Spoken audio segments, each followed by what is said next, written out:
بسم اللہ الرحمن الرحیم یا ایہا الرسول بلغ ما انزل الیک من ربک وَإِن لَّمْ تَفْعَلْ فَمَا بَلَّغْتَ رِسَالَتَهُ۔ اے پیغمبر، جو ارشادات اللہ کی طرف سے تم پر نازل ہوئے ہیں سب لوگوں کو پہنچا دو، اور اگر ایسا نہ کیا تو تم اللہ کے پیغام پہنچانے میں قاصر رہے، اور اللہ تم کو لوگوں سے بچائے رکھے گا، بے شک اللہ منکروں کو ہدایت نہیں کرتا۔ من كنت مولاه فهذا علي مولاه يوم الغدير الناس بفرحانة من شال جفك يا علي مولانا، من شال جفك يا علي مولانا. يوم الغدير الناس بفرحانة من شال جفك يا علي مولانا، من شال جفك يا علي مولانا. علي علي علي علي علي علي علي علي علي علي علي. اعوذ باللہ من الشیطان اللعین الرجیم، بسم اللہ الرحمن الرحیم، الحمد للہ وکفی وسلام علی عبادہ الذین اصطفی. درود بھیجیے.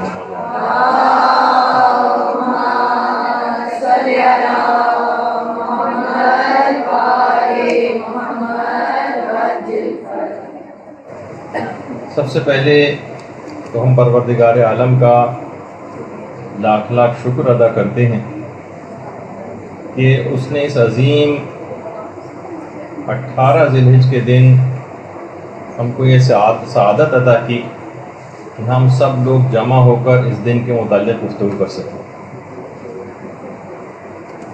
دیکھیے، غدیر فقط ایک تاریخی واقعہ نہیں ہے بلکہ ایک عقیدے کا نام ہے.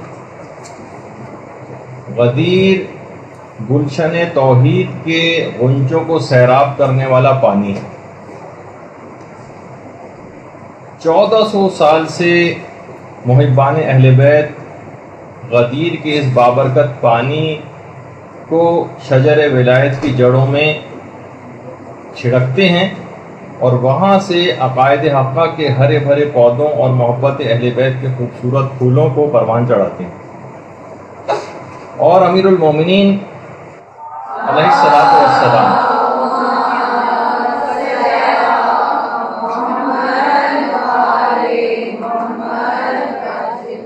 سے بغض و عداوت رکھنے والوں سے اظہار برات کر کے اطراف کے کانٹوں اور شوریدہ زمین کی بنیادوں کو اکھاڑ پھینکتے. غدیر کے متعلق یہ بات کہی جاتی ہے کہ غدیر اصل میں ایک پل صراط ہے جس پر مومن تو آسانی کے ساتھ گزر جائے گا، لیکن ہر منافق اور ہر دشمن اہل بیت کٹ کر نیچے گر جائے گا. غدیر ایک ایسا پروگرام ہے جس کا منصوبہ ساز پروردگار عالم ہے، اعلان کرنے والے رسول خدا ہیں، اور اسے جادہ عمل پہنا ائمہ اطہار علیہم السلام. خود امیر المومنین علیہ الصلوۃ والسلام نے بھی بہت فخر و مباحت کیا. اور جب ایک شخص آیا اور آ کر آپ سے اس نے کہا کہ پیغمبر اسلام کی طرف سے آپ کے لیے پیغمبر کی عطا کردہ سب سے بڑی فضیلت کون سی؟ تو امیر المومنین علیہ الصلوۃ والسلام نے یہ بات ارشاد فرمائی کہ خدا کے حکم سے مجھے غدیر قم میں ولایت کا تاج پہنانا، یہ سب سے بڑی فضیلت مجھ کو عطا کی تھی.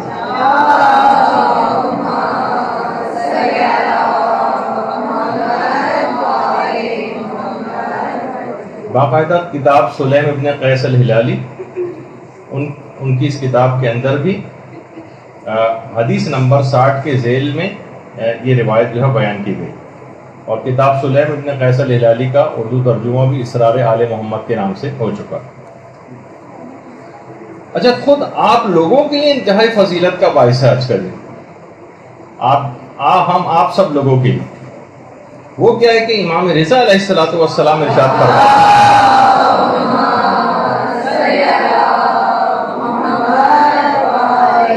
کہ امیر المومنین کی ولایت کو قبول کرنے والوں کی مثال آدم کے سامنے فرشتوں کے سجدہ کرنے کی مانند، اور جنہوں نے روز غدیر آپ کی ولایت کا انکار کیا ان کی مثال شیطان کی سی ہے کہ جس نے آدم کے سامنے سجدہ کرنے سے انکار کر دیا۔ یعنی ہم آپ لوگ جو کہ مولا کی ولایت کے اوپر عقائد مکمل طور پر ایمان رکھتے ہیں، ان کی مثال آدم کو سجدہ کرنے والے فرشتوں کی مانند قرار دی گئی۔ اور صرف یہی نہیں کہ انسانوں ہی کو فقط جو ہے انہی کے سامنے ولایت امیر المومنین پیش کی گئی، بلکہ کائنات کی ہر چیز پر ولایت امیر المومنین پیش کی گئی، ہر چیز پر، حتیٰ کہ آسمانوں تک کے اوپر پیش کی گئی۔ جب یہ ہمارے 8ویں امام یہ بات ارشاد فرماتے ہیں کہ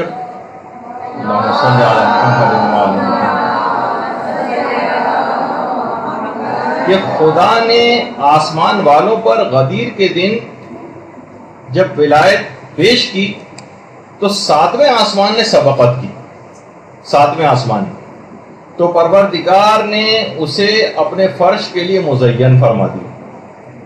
اس کے بعد 4تھے آسمان نے سبقت کی، یعنی آگے بڑھ کر ولایت علی کو قبول کیا تو پروردگار نے اس کو بیت معمور سے مزین فرما دیا۔ اس کے بعد پہلے آسمان نے سبقت کی تو پروردگار نے اسے ستاروں سے مزین فرمایا۔ اور زمین کے حصوں کے اوپر جب ولایت پیش کی گئی تو سب سے پہلے مکے نے ولایت قبول کی، اس کے بعد مدینے نے ولایت قبول کی، اور اس کے بعد پھر کوفے نے ولایت قبول کی۔ اور جب جمادات وغیرہ کے اوپر ولایت پیش کی گئی تو سب سے پہلے جن پتھروں نے ولایت کو قبول کیا اس میں عقیق تھا، فیروزہ تھا، اور اس کے بعد پھر یاقوت تھا۔ یہی وجہ ہے کہ سب بڑے بڑے پریشس اسٹون جو ہیں جو کہے جاتے ہیں، انہوں نے ولایت علی کو قبول کرنے میں سبقت کی تھی۔ اسی طریقے سے یہ بھی کہا گیا ہے کہ سونے اور چاندی نے بھی ولایت کو قبول کرنے میں سبقت کی۔ یہی وجہ ہے کہ دنیاوی طور پر عزت اور مقام اور قدر و قیمت ان دھاتوں کی جو بہت بڑھ گئی۔ اور اسی طرح سے پانیوں کے اوپر ولایت کو پیش کیا گیا۔ وہ پانی کی جس نے ولایت کو قبول کیا وہ میٹھا ہو گیا، خوشگوار ہو گیا، استعمال کے قابل ہو گیا، اور وہ تمام پانی کے جو کڑوے ہیں، کھارے ہیں، شوریدہ ہیں، استعمال کے قابل نہیں، یہ وہ ہیں کہ جنہوں نے ولایت علی کو قبول کرنے سے انکار کیا۔ اسی طریقے سے روایتوں میں کہ پرندوں تک کے اوپر ولایت علی کو پیش کیا گیا۔ وہ تمام پرندے جو بہت خوش الحان ہیں، بہت اچھی آوازوں والے ہیں، یہ وہ ہیں کہ جنہوں نے ولایت علی کو قبول کیا۔ تو بہرحال آپ نے دیکھا کہ جو فصیح ترین جو گفتگو کرتے ہیں یہ سب وہ ہیں کہ جنہوں نے ولایت علی کو اس انداز سے قبول کیا۔ یہ وہ دن ہے بہرحال کہ جب حضرت آدم علیہ السلام کی توبہ قبول ہوئی، حضرت ابراہیم کو آتش نمرود سے نجات ملی، حضرت موسیٰ نے اسی دن حضرت ہارون کو اپنا جانشین مقرر کیا حضرت موسیٰ نے۔ یہ وہی دن ہے جس دن حضرت عیسیٰ علیہ السلام نے حضرت شمعون کو اپنا جانشین مقرر کیا۔ یعنی انتہائی عظمت کا حامل یہ دن ہے کہ جب ہم اس دن کے اندر سانس لے رہے ہیں۔ اور یہی وجہ ہے کہ ہمارے چھٹے امام جعفر صادق علیہ السلام فرماتے ہیں،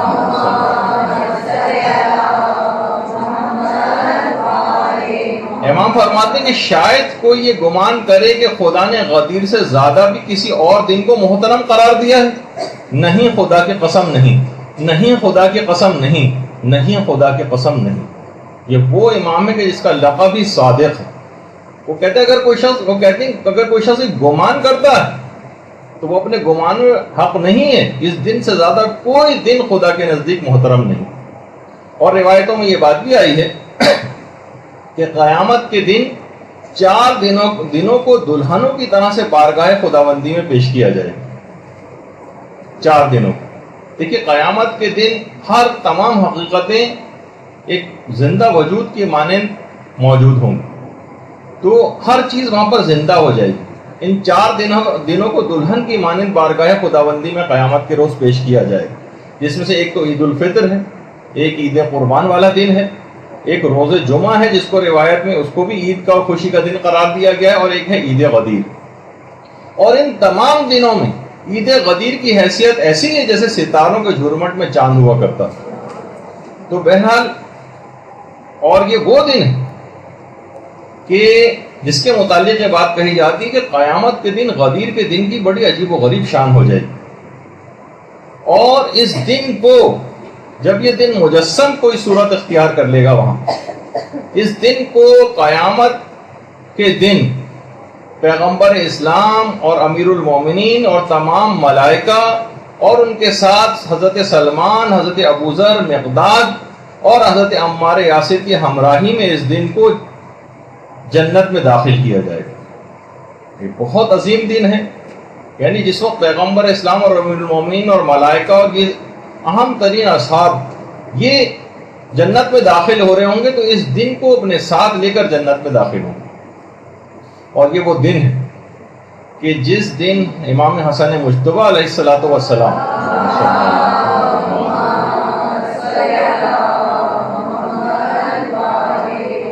امام حسن کے گھر جشن منایا جاتا تھا، اور خود امیر المومنین علیہ الصلوۃ والسلام بھی اس جشن میں تشریف لے جاتے تھے. اس جشن میں مہمانوں کی خوب پذیرائی ہوا کرتی تھی، خاطر مدارت ہوا کرتی تھی. اور یہ وہی دن ہے کہ جس کے متعلق 8ویں امام یہ جملہ ارشاد فرماتے ہیں کہ آج کے دن ملائکہ شیعوں کے لیے مسلسل استغفار کرتے رہتے ہیں. اور بڑی عجیب و غریب شان آج کے دن کی 18 ذی الحجہ کے دن. روایات میں ملتا ہے کہ جنت کے جو پرندے ہیں وہ جنت کی نہروں میں خود کو ڈبوتے ہیں آج کے دن، اور پھر اس کے بعد مشک و عنبر پر لوٹتے ہیں، اور اس کے بعد ملائکہ کے اوپر مشک و عنبر کو چھڑکتے ہیں. بڑا عجیب و غریب آج کا دن. دیکھیے کیوں نہ ہو یہ عظیم دن کہ ولایت علی کے بغیر جنت میں داخلہ ناممکن. ولایت علی کے بغیر جنت میں داخلہ قطعاً ناممکن. بہت سارے سلسلے میں واقعات وغیرہ بھی بیان کیے گئے ہیں، جو کہ ابھی آگے چل کر ہو سکتا ہے کہ ہم اپنی گفتگو میں ذکر بھی کریں. تو بہرحال آج کے دن کی آسمانوں میں بہت ہی عجیب و غریب قسم کی حالت ہوتی ہے. ہمارے چھٹے امام امام جعفر صادق علیہ الصلوۃ والسلام ارشاد فرماتے ہیں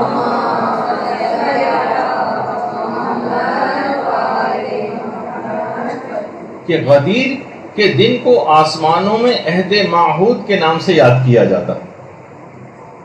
اور یہ بھی چھٹے امام جملہ ارشاد فرماتے ہیں کہ عید غدیر زمین والوں سے زیادہ آسمان والوں میں مشہور. زمین سے زیادہ آسمان والوں میں. جیسے کہ ابھی میں نے اس سے پہلے ذکر کیا کہ ولایت علی کے بغیر کیونکہ جنت میں داخلہ ناممکن. ایک عالم گزرے ہیں ہمارے، بہت تبلیغ کے لیے مختلف گاؤں دیہات وغیرہ جایا کرتے تھے. وہ کہنے لگے جب ایک دفعہ میں ایک گاؤں میں گیا تو وہاں میں نے دیکھا کہ بہت ہی شاندار ایک بزرگ تھے، لیکن وہ مذہب حقہ پر نہیں تھے، اور ولایت علی کو انہوں نے قبول نہیں کیا تھا. تو کہنے لگے کہ میں بہت دن وہاں پر اس گاؤں کے اندر مہمان رہا، لیکن میں ان کو مذہب حق قبول کرنے کے لیے قائل نہیں کیا. میں اپنے گاؤں واپس آ گیا، لیکن اتنی نورانی ان کی شخصیت تھی، میں بڑا افسوس کرتا رہا کہ کم سے کم ان کی اتنی بوڑھے اور بزرگ ہو گئے ہیں، مجھے کم سے کم پیغام حق ان تک پہنچا دینا چاہیے تھا. کہہ رہے ہیں کہ بہرحال مجھے بڑا افسوس ہوا، مجھ سے رہا نہیں گیا. میں اپنے شہر سے دوبارہ اسی گاؤں میں واپس گیا کہ نہیں، مجھے پیغام حق کو ان کو پہنچانا. اتنی نورانی شخصیت ہے ان کی کہ اگر یہ ولایت علی قبول کر کے یہ بغیر دنیا سے چلے گئے تو بڑا نقصان ہوگا. کہہ رہے میں جب ان کے گاؤں میں پہنچا تو دیکھا کہ اور سنا جا کر لوگوں سے پتہ چلا وہ بزرگ انتقال کر گئے. مجھے بڑا افسوس ہوا. میں نے ان کے بیٹوں سے کہا کہ کم سے کم مجھے ان کی قبر پر ہی جا کر پہنچا دیں. بیٹے مجھے ان کی قبر پر لے گئے. وہاں میں نے فاتحہ خوانی وغیرہ کی، لیکن بہت ہی افسوس سے ہاتھ ملتا ہوا جب گھر واپس آیا اور رات کو آ کر سویا تو میں نے خواب میں دیکھا کہ ایک بڑی عجیب و غریب سی جگہ ہے، اور وہاں کچھ مسند بچھی ہوئی ہیں جس پہ وہی بزرگ کچھ نورانی شخصیات کے ساتھ بیٹھے ہوئے ہیں. اور ان کے بالکل پیچھے ایک شیشے کی ایک دیوار ہے، اور اس دیوار کے بالکل پیچھے ایک اتنا زبردست اور حسین منظر ہے جس طرح سے جنت ہوا کرتی. یہ جنت کا کانسیپٹ دماغ میں آتا ہے. ان بزرگ نے مجھے دیکھا اور مجھے اپنے پاس بلایا اور کہا کہ آپ کی جو پریشانی میرے متعلق تھی وہ بالکل وجہ تھی، لیکن میرے دل میں محبت اہل بیت پائی جاتی تھی. تو یہاں پر قبر میں میرے لیے اس بات کا، یہ جو اطراف میں آپ کو بیٹھے ہوئے نظر آ رہے ہیں یہ ملائکہ ہیں جو مجھے ولایت علی کی تعلیم دے رہے ہیں، اور جب میں اس ولایت علی کی تعلیم کو مکمل کر لوں گا تو شیشے کے پیچھے جو جنت نظر آ رہی ہے میں اس میں چلا جاؤں گا.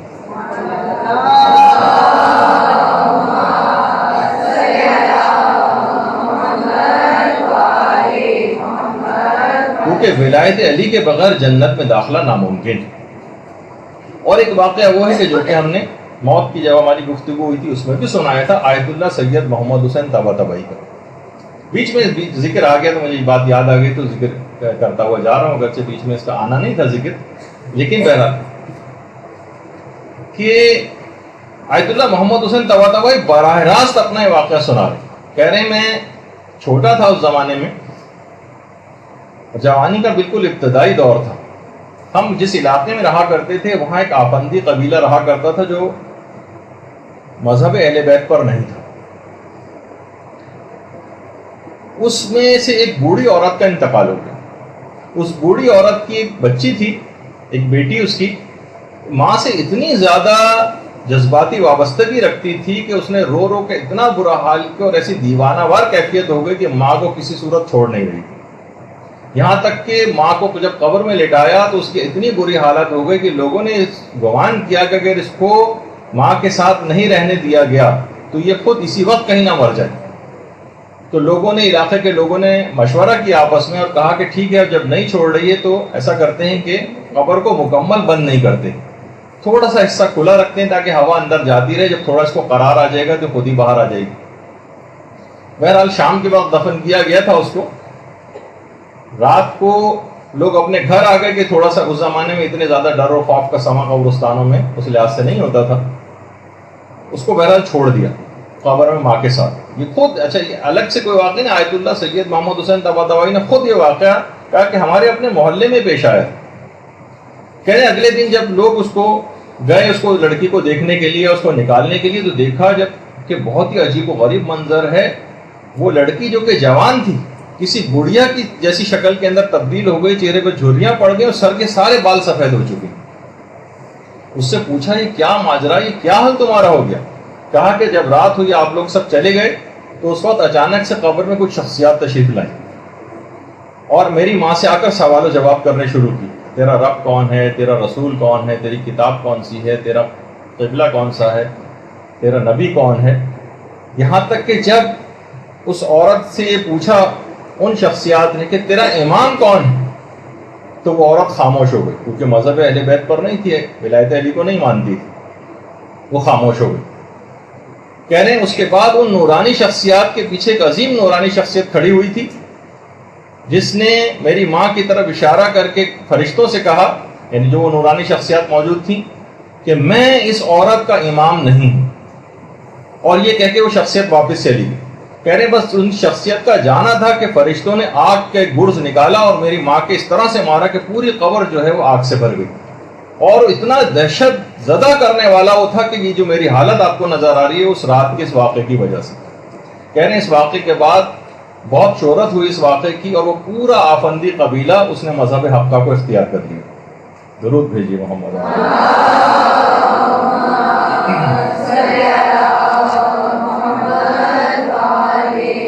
تو اس اعلان ولایت کو قبول کیے بغیر جنت میں داخلہ ناممکن ہے اور عذابوں کا سلسلہ قبر ہی کے ساتھ شروع ہو جاتا ہے جو امیر المومنین کی ولایت کا دل سے اقرار نہیں کرے. تو ابھی ہم جو گفتگو کر رہے تھے کہ غدیر کے دن کی آسمانوں میں بڑی شہرت ہے، اور یہ بھی ہمارے 8ویں امام یہ جملہ ارشاد فرماتے ہیں کہ غدیر کا وہ دن ہے کہ جس دن خدا جبریل امین کو بیت معمور کے سامنے اپنی کرامت کی تختی نصب کرنے کا حکم دیتا ہے. جبریل امین کو بیت معمور کے سامنے اپنی کرامت کی تختی لگانے کا حکم دیتا ہے. پھر جبرائیل اس کے پاس جاتے ہیں اور تمام آسمانوں کے ملائکہ وہاں آ کر جمع ہو جاتے ہیں اور پیغمبر اسلام اور امیر المومنین کی مدح و ثنا شروع کرتے ہیں اور ائمہ اطہار کے شیعوں اور ان کے دوستوں کے لیے استغفار کرتے ہیں. باقاعدہ عوالم العلوم میں شیخ عبداللہ بحرانی نے اس روایت کو نقل کیا کہ امیر المومنین اور ائمہ اطہار کے شیعوں اور ان کے دوستوں کے لیے استغفار کرتے ہیں. اور روایات میں یہ بات بھی آئی ہے کہ عید غدیر کے دن ملائکہ شہزادی فاطمہ الزہرا سلام اللہ علیہا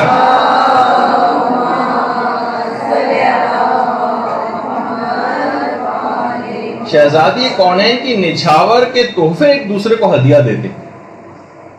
اور نچھاور درخت طوبہ کے وہ پھل ہیں کہ جو شہزادی کی امیر المومنین کے ساتھ شادی کے موقع پر اس شب میں خدا کے حکم سے اس وقت آسمانوں سے پھینکے گئے اور ملائکہ نے انہیں یادگار اور تبرک کے طور پر اٹھا لیا.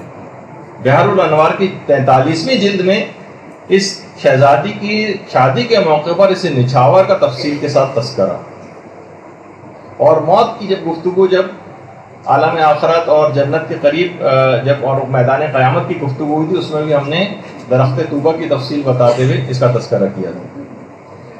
تو بہرحال اچھا اس کے بعد جب غدیر کا دن اختتام پذیر ہوتا ہے جیسے کہ اب سے چند گھنٹے بعد اختتام ہو جائے گا تو ایک ندا آتی ہے فرشتوں کو کہ اپنے اپنے درجات اور مراتب میں واپس لوٹ جاؤ. اور لوگوں کے لیے بھی یہ بات ہوتی ہے کہ تم رسول خدا اور امیر المومنین کے اس احترام کی وجہ سے اگلے سال آج کے دن تک ہر لغزش اور ہر خطرے سے امان میں رہو. بحر الانوار کی جلد نمبر 37 کے اندر پوری ان روایات کا تذکرہ. اور یہ وہ دن ہے کہ جس دن کے متعلق ہزاروں کتابیں لکھی جا چکی ہیں, ہزاروں آرٹیکل اس دن کے متعلق لکھے جا چکے ہیں, خاص طور پر وہ علماء کہ جن کا غدیر کے سلسلے میں بہت ہی ایکسیپشنل کام, بڑا تخصصی کام ہے, اس میں خود علامہ مجلسی شامل ہیں. اس کے علاوہ علامہ میر حامد حسین لکھنوی ہندی جو انڈیا کے بہت ہی مشہور بڑے شیعہ عالم دین تھے, ان کا کام بہت زیادہ ہے, ناقابل فراموش ہے. اور اسی طرح سے سب سے نمایاں اور بہترین کام علامہ عبد الحسین الامینی کا ہے کہ جنہوں نے الغدیر کے نام سے کتنی معرکۃ الآراء کتاب لکھی. ان کا واقعتاً ان علماء کا کام ناقابل فراموش. تو بہرحال دیکھیے کہ واقع غدیر جو ہے یہ ایک عظیم تاریخی واقعہ ہے جو کہ 18 ذی الحجہ کے دن 10 ہجری کو اور 21 مارچ کے دن اور جمعرات کا وہ روز تھا کہ جب یہ واقعہ پیش آیا اور مقام غدیر خم میں یہ واقعہ پیش آیا. مقام غدیر خم دیکھیے غدیر کے متعلق علماء یہ فرماتے ہیں کہ بعض علماء کا یہ بھی نظریہ ہے کہ غدیر اصل میں ایک چشمے کا نام تھا. اور اب معلوم نہیں کچھ عرصے پہلے تک یعنی یہاں پر ایک پانی کا چشمہ سا جمع ہو جاتا ہے, چشمہ سا نکلتا بھی ہے اور مختلف علاقوں سے یا بارش وغیرہ کا پانی اس کے اندر آ کر جمع ہو جاتا ہے. تو غدیر ایک چشمے کا نام تھا. اور خم جو ہے وہ اس ریت کو کہتے ہیں جس پر لہریں پڑی ہوئی. خم وہ ریت جو کہ لہروں والی ریت ہوتی اور اسی کے کنارے کی چشمہ واقع تھی. اچھا غدیر کے لغوی معنی بھی ایسے گڑھے کے جس میں بارش اور سیلاب وغیرہ کا پانی ایک مدت تک جمع رہے. باقاعدہ علامہ زمخشری نے بھی اس بات کو لکھا ہے اور ایک اور بات بھی کہی ہے کہ اس زمانے میں غدیر ایک رنگریز کا نام تھا. تو مختلف قسم کے سلسلے میں باتیں. بہرحال جو مقام غدیر ہے یہ مکے سے تقریباً 200 کلومیٹر دور ہے, 200 کلومیٹر. اور جو میقات احرام ہے, جو احرام پہننے کا ایک میقات ہے, جو لوگ یہاں سے جدہ جاتے ہیں ان کو جوفہ جانا پڑتا. یہ غدیر خم جہاں آپ کو گول دائرے کے اندر جو جگہ مینشن ہو رہی ہے اس کے اندر, اس کے برابر میں آپ ایک جگہ دیکھ رہے ہیں جو جس پہ لکھا ہوا ہے جوفہ. یہاں پر جدہ جانے والے یہاں پر جا کر احرام باندھتے ہیں. اور یہ جوفہ میدان غدیر سے تقریباً 2 میل کے فاصلے پر. اچھا جوفہ کے معنی اصل میں کوچ کرنے کے معنوں میں. ایک زمانے میں جب سیلاب یہاں پر آیا تھا تو یہاں سیلاب کی وجہ سے اس علاقے کے لوگوں کو کوچ کر کے کہیں اور جانا پڑ گیا تھا, اس وجہ سے بھی اس کا نام جوفہ پڑ گیا. اور یہ جو واقعہ غدیر یہاں پر پیش آیا تھا، اس واقعے کی یادگار میں ایک مسجد بھی یہاں پر بنائی گئی تھی کہ جو کہ مسجد غدیر کے نام سے تھی۔ اچھا، اس کے بعد پھر اس مسجد کو خلافت ثانیہ کے دور میں منہدم کر دیا گیا، ختم کر دیا گیا تھا اس مسجد کی یادگار کو، لیکن بعد میں امیر المومنین کی خلافت کے زمانے میں اس مسجد غدیر کو دوبارہ تعمیر کیا گیا تھا، اور اس کے بعد حاکم شام کا جب اپنا دور آیا تو اس نے 200 افراد کو بھیج کر اس پیغمبر اسلام کی اس یادگار کو شہید کروا دیا، اور یہ مسجد جو ہے وہ پھر زمین بوس ہو گئی، اور آج سے تقریباً 100 سال پہلے تک مسجد غدیر کے مقام پر قائم تھی، موجود تھی، اور لوگوں نے اس کو پھر دوبارہ سے تعمیر کر لیا تھا، مگر وہابیوں کے دوبارہ سے وہاں قابض ہونے کے نتیجے میں اور ان کی تمام کو آثار کو مٹانے کے عقیدے، نظریے اور دشمنی اہل بیت کی وجہ سے اس مسجد کو پھر منہدم کر دیا گیا، اور وہاں اس مسجد کے اب کوئی آثار باقی نہیں۔ اور آج کل بھی اگر کوئی حاجی حضرات وہاں پر جاتے بھی ہیں تو میدان غدیر اور اس طرف جانا وہ ایک ممنوع زیارت ہے، اور وہاں کسی کو جانے کی قانوناً اجازت نہیں۔ اچھا، ایک بات اس میں اور بتا دی جائے کہ اعلان غدیر کوئی ایک عام حکم نہیں تھا، لیکن اس سے پہلے جتنے بھی احکامات ہوتے تھے وہ پیغمبر اسلام یا تو اپنے گھر میں وہ تمام احکامات دیتے تھے، یا پھر مسجد نبوی میں پیغمبر وہ تمام احکامات دیا کرتے تھے، یا تو مسجد نبوی میں احکامات ہوتے تھے یا گھر میں پیغمبر سارے احکامات دیتے تھے، اور پھر تمام افراد کو ان احکامات کی اطلاع دی جاتی تھی۔ لیکن یہ عجیب شان کا حامل اعلان تھا جس کے لیے کتنی دور دراز کی جگہ منتخب کی گئی، اور یہی وجہ ہے کہ ہمارے پانچویں امام محمد باقر علیہ السلام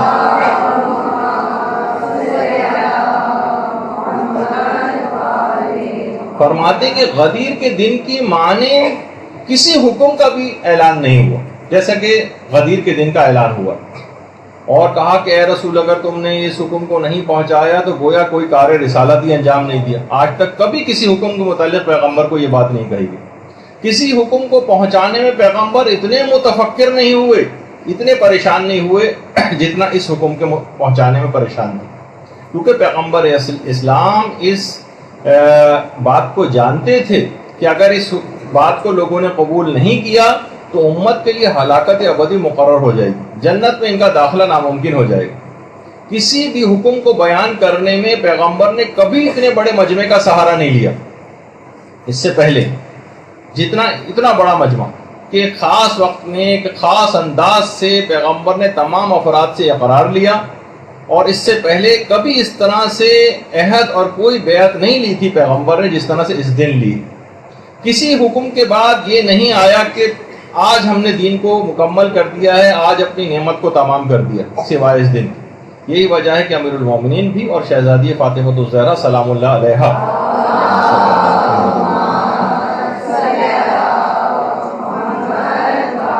کا باقاعدہ یہ فرمان ہے کہ پیغمبر نے غدیر میں کسی کے لیے کوئی عذر باقی نہیں چھوڑا، کوئی عذر باقی نہیں چھوڑا۔ باقاعدہ بہار الانوار کی 28ویں جلد میں یہ دونوں معصومین کا فرمان۔ اچھا، تھوڑا سا ہم واقع غدیر کا صرف ایک آدھ پہلو اب تک آپ سنتی رہی ہیں، لیکن اس پورے واقعے کے اندر ہوا کیا تھا، اس وقت شیطانوں کی کیا حالت تھی، اس وقت آسمانوں کی کیا حالت تھی، اس وقت جبرائیل کیا کر رہے تھے، منافقین کیا آپس میں باتیں کر رہے تھے، پورا ایک سینیریو اور ایک واقعہ ہے جو بھی آپ کے سامنے ہم پیش کرنے والے ہیں۔ لیکن اس سے پہلے ایک بات کا ذکر کر دیا جائے، وہ یہ کہ دیکھیے پیغمبر اسلام کی اعلان ولایت سے پہلے پیغمبر نے کچھ تدبیریں کی۔ ایک تو پیغمبر نے مولا کے اوپر بچپن ہی سے ورکنگ شروع کر دی تھی، بنو ہاشم کا باقاعدہ بائیکاٹ کیا گیا تھا قریش کی طرف سے، اور سخت مالی مشکلات کا شکار تھے بنو ہاشم۔ حضرت ابو طالب علیہ السلام کثیر الاولاد تھے،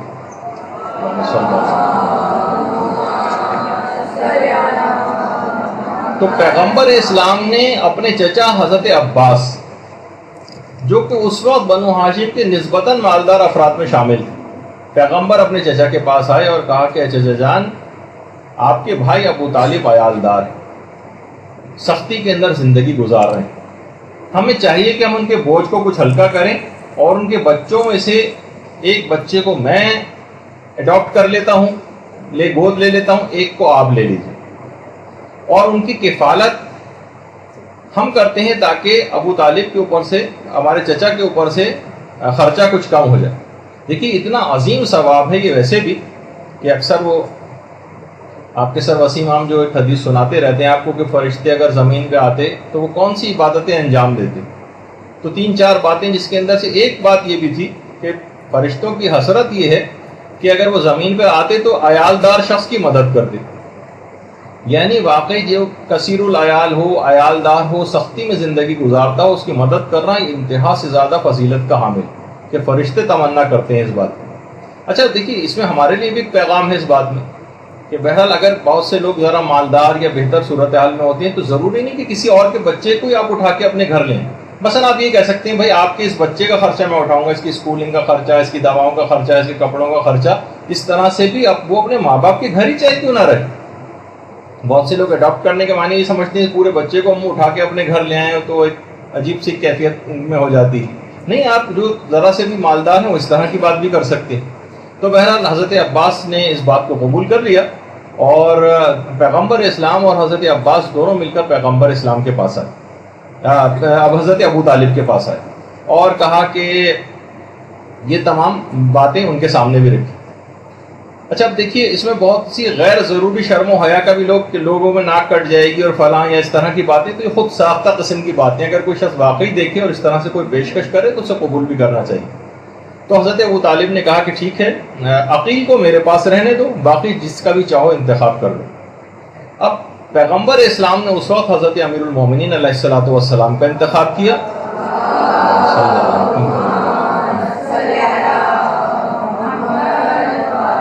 اور پیغمبر اسلام کے چچا نے حضرت جعفر کا انتخاب کیا۔ بس اس وقت سے پیغمبر اسلام کے ساتھ ساتھ امیر المومنین رہے، اور امیر المومنین فرماتے ہیں کہ رسول خدا اور حضرت خدیجہ اس وقت خانہ کعبہ میں جب نماز کے لیے جاتے تھے تو انہوں نے تیسرا میرے علاوہ اور کوئی نہیں ہوتا تھا نماز کے لیے جب یہ لوگ جاتے تھے۔ اور پیغمبر اسلام جب پہاڑوں میں جایا کرتے تھے عبادت انجام دینے کے لیے تو اس وقت بھی میں جو ہے ان کے ساتھ ساتھ ہوا کرتا تھا۔ خود امیر المومنین ان دنوں کی یاد جب کرتے تھے تو نہج البلاغہ میں باقاعدہ فرماتے ہیں کہ تمہیں معلوم ہے کہ مجھ کو پیغمبر اسلام سے کس قدر قرابت اور قریبی منزلت حاصل ہے۔ مجھے بچپن سے ہی اپنی گود میں پیغمبر اسلام نے ایسے جگہ دی تھی کہ بس ہر وقت مجھے اپنے سینے سے لگائے رکھتے تھے، ہر وقت مجھے جب بھی ہوتا تھا مجھے اپنے بستر پر جگہ دیتے تھے اور مجھے ہر وقت اپنے کلیجے سے لگا کر رکھتے تھے۔ مسلسل اپنی خوشبو سے پیغمبر مجھے سرفراز فرماتے تھے، اپنے دانتوں سے غذا چبا چبا کر میرے منہ میں ڈالتے تھے۔ اور خود امیر المومنین فرماتے ہیں اپنے بچپن کے متعلق نہج البلاغہ میں کہ میں رسول کے پیچھے یوں رہتا تھا جیسے کوئی ناقہ یعنی اونٹنی کا بچہ اس کے پیچھے پیچھے رہتا۔ نہ انہوں نے میرے بیان کو کبھی جھوٹا پایا اور نہ میرے عمل کے اندر آج تک پیغمبر نے کوئی غلطی دیکھی، اور روزانہ پیغمبر اپنے اخلاق حسنہ کا ایک نمونہ روزانہ میرے سامنے پیش کرتے تھے اور مجھے کو اس پر عمل کرنے کی تلقین کرتے تھے۔ اور وہ سال جب پیغمبر غار حرا میں عبادت کے لیے تشریف لے جاتے تھے تو صرف میں ان کو دیکھتا تھا اور کوئی دوسرا دیکھنے والا نہیں ہوتا تھا۔ اس وقت رسول اور خدیجہ کے علاوہ اسلام کا کہیں گزر نہ ہوا تھا، اور ان میں تیسرا میں تھا۔ میں نور وحی رسالت کا مشاہدہ کرتا تھا، میں خوشبو رسالت سے اپنے دماغ کو معطر رکھتا تھا۔ اور پھر جب ہجرت ہوئی ہے تو پیغمبر نے بستر پر سونے کے لیے بھی امیر المومنین کا انتخاب کیا، اپنی عزیز ترین بیٹی کی شادی سب کے رشتے ریجیکٹ کر کے مولا سے کی، اور جب شادی بھی ہوئی ہے تو شہزادی سے پیغمبر اسلام نے جملہ ارشاد فرمایا تھا کہ میں تمہاری شادی ایک ایسے شخص سے کر رہا ہوں جو اسلام میں سب سے بہترین ہے، علم میں سب سے زیادہ ہے اور حلم میں سب سے عظیم۔ اور اکثر جنگوں میں پیغمبر اسلام علم امیر المومنین کے ہاتھ میں دیتے تھے، اور ایسے امتیازات امیر المومنین کو حاصل تھے کہ کوئی دوسرا اس میں شریک نہیں تھا۔ مسجد نبوی میں سب کے گھروں کے دروازے بند کر دیے گئے تھے سوائے علی اور فاطمہ کے گھر کے دروازے کے علاوہ۔ پیغمبر نے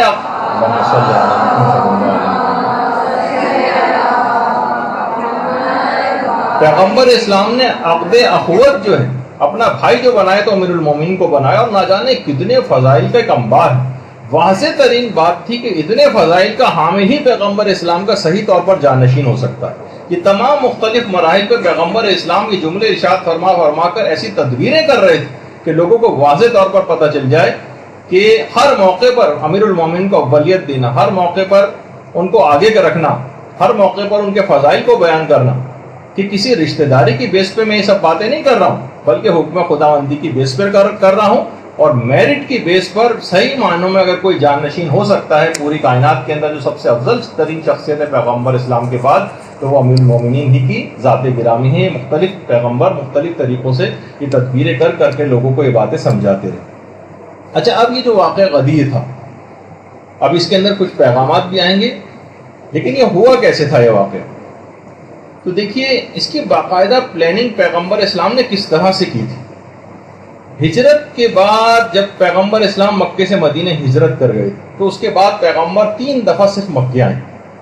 ایک تو سن 8 ہجری میں جب صلح حدیبیہ ہوئی تھی، اس وقت پیغمبر اسلام نے مکے کی طرف کا سفر اختیار کیا تھا، مشرکین سے معاہدہ کیا تھا اور واپس چلے گئے تھے۔ دوسری، یہ تو 8 ہجری کی بات تھی، پھر دوسرا 9 ہجری میں فتح مکہ جب ہوئی تھی تو پیغمبر فتح مکہ کے موقع پر یہاں پر آئے تھے، عمرہ ادا کیا تھا اور پھر مدینہ واپس تشریف لے گئے۔ اور تیسرا واقعہ وہ سن 10 ہجری میں پیغمبر اسلام کا آخری حج، اس کے لیے پیغمبر اسلام یہاں پر تشریف لائے، اور رسمی طور پر پیغمبر نے اعلان کر دیا تھا پہلے ہی سے کہ جتنے زیادہ سے زیادہ لوگ میرے ساتھ حج پر چلنا چاہیں چلیں، اور ایسے اشارے دے دیے تھے کہ یہ میرا آخری حج۔ ہر جگہ پیغمبر نے باقاعدہ رسمی طور پر بھی اعلانات کروائے، اور ایسی پلاننگ کی کہ اطراف مدینہ کے اندر بھی باقاعدہ منادی بھیجے گئے کہ میں آخری حج کے لیے جا رہا ہوں اپنی، جس کو بھی ساتھ چلنا چاہے چلے۔ اچھا، مدینے سے جب مکے کی طرف پیغمبر نے سفر شروع کیا تو سفر میں بھی مختلف علاقوں اور محلوں کے اندر اور مختلف شہروں تک یہ پیغام پہنچ چکا تھا، اور لوگ اپنے اپنے گھروں سے حج کے لیے نکل پڑے تھے۔ اچھا، مکے کے اطراف سے بھی لوگوں نے چلنا شروع کیا، یمن کی طرف سے اور دیگر شہروں سے بھی لوگ جو ہے چلنے لگے اور سفر حج کو اختیار کیا۔ تقریباً 1,20,000 سے زائد افراد جو ہیں وہ حج کے لیے آئے۔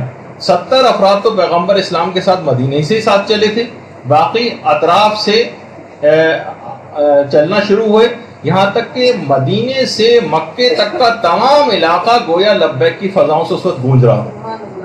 پیغمبر اسلام نے ہفتے کے دن 25 ذی القعدہ کو غسل کیا اور اس کے بعد احرام کے 2 کپڑے لے کر مدینے سے باہر آئے۔ ذوالحلیفہ یا آبیار علی جس جگہ پر ایک مسجد شجرہ بھی ہے، جنہوں نے حج و عمرہ کیا ہے یقیناً اس مسجد کو دیکھا ہوگا۔ پیغمبر اسلام اس جگہ پر تشریف لائے، اور پیغمبر اسلام کے ساتھ اس وقت حضرت فاطمہ الزہرا سلام اللہ علیہا،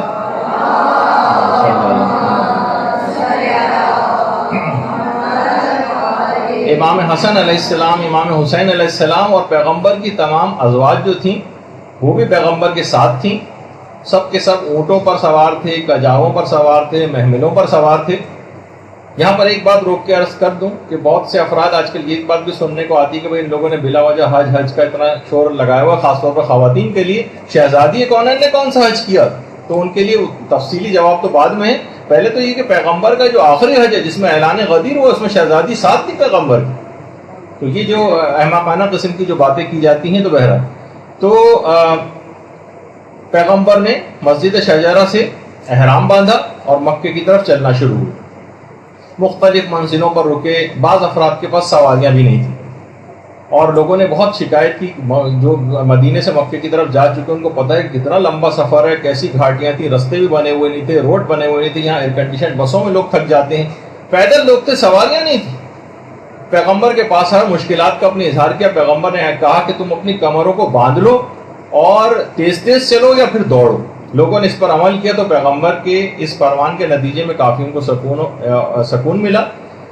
اور پھر جمعرات کے روز پیغمبر سفر کرتے کرتے مکے اور مدینے کے درمیان ایک علاقہ ہے ابوا کا، جہاں پیغمبر اسلام کی اپنی والدہ گرامی کی قبر ہے، حضرت آمنہ علیہ السلام۔ درود بھیجیے محمد۔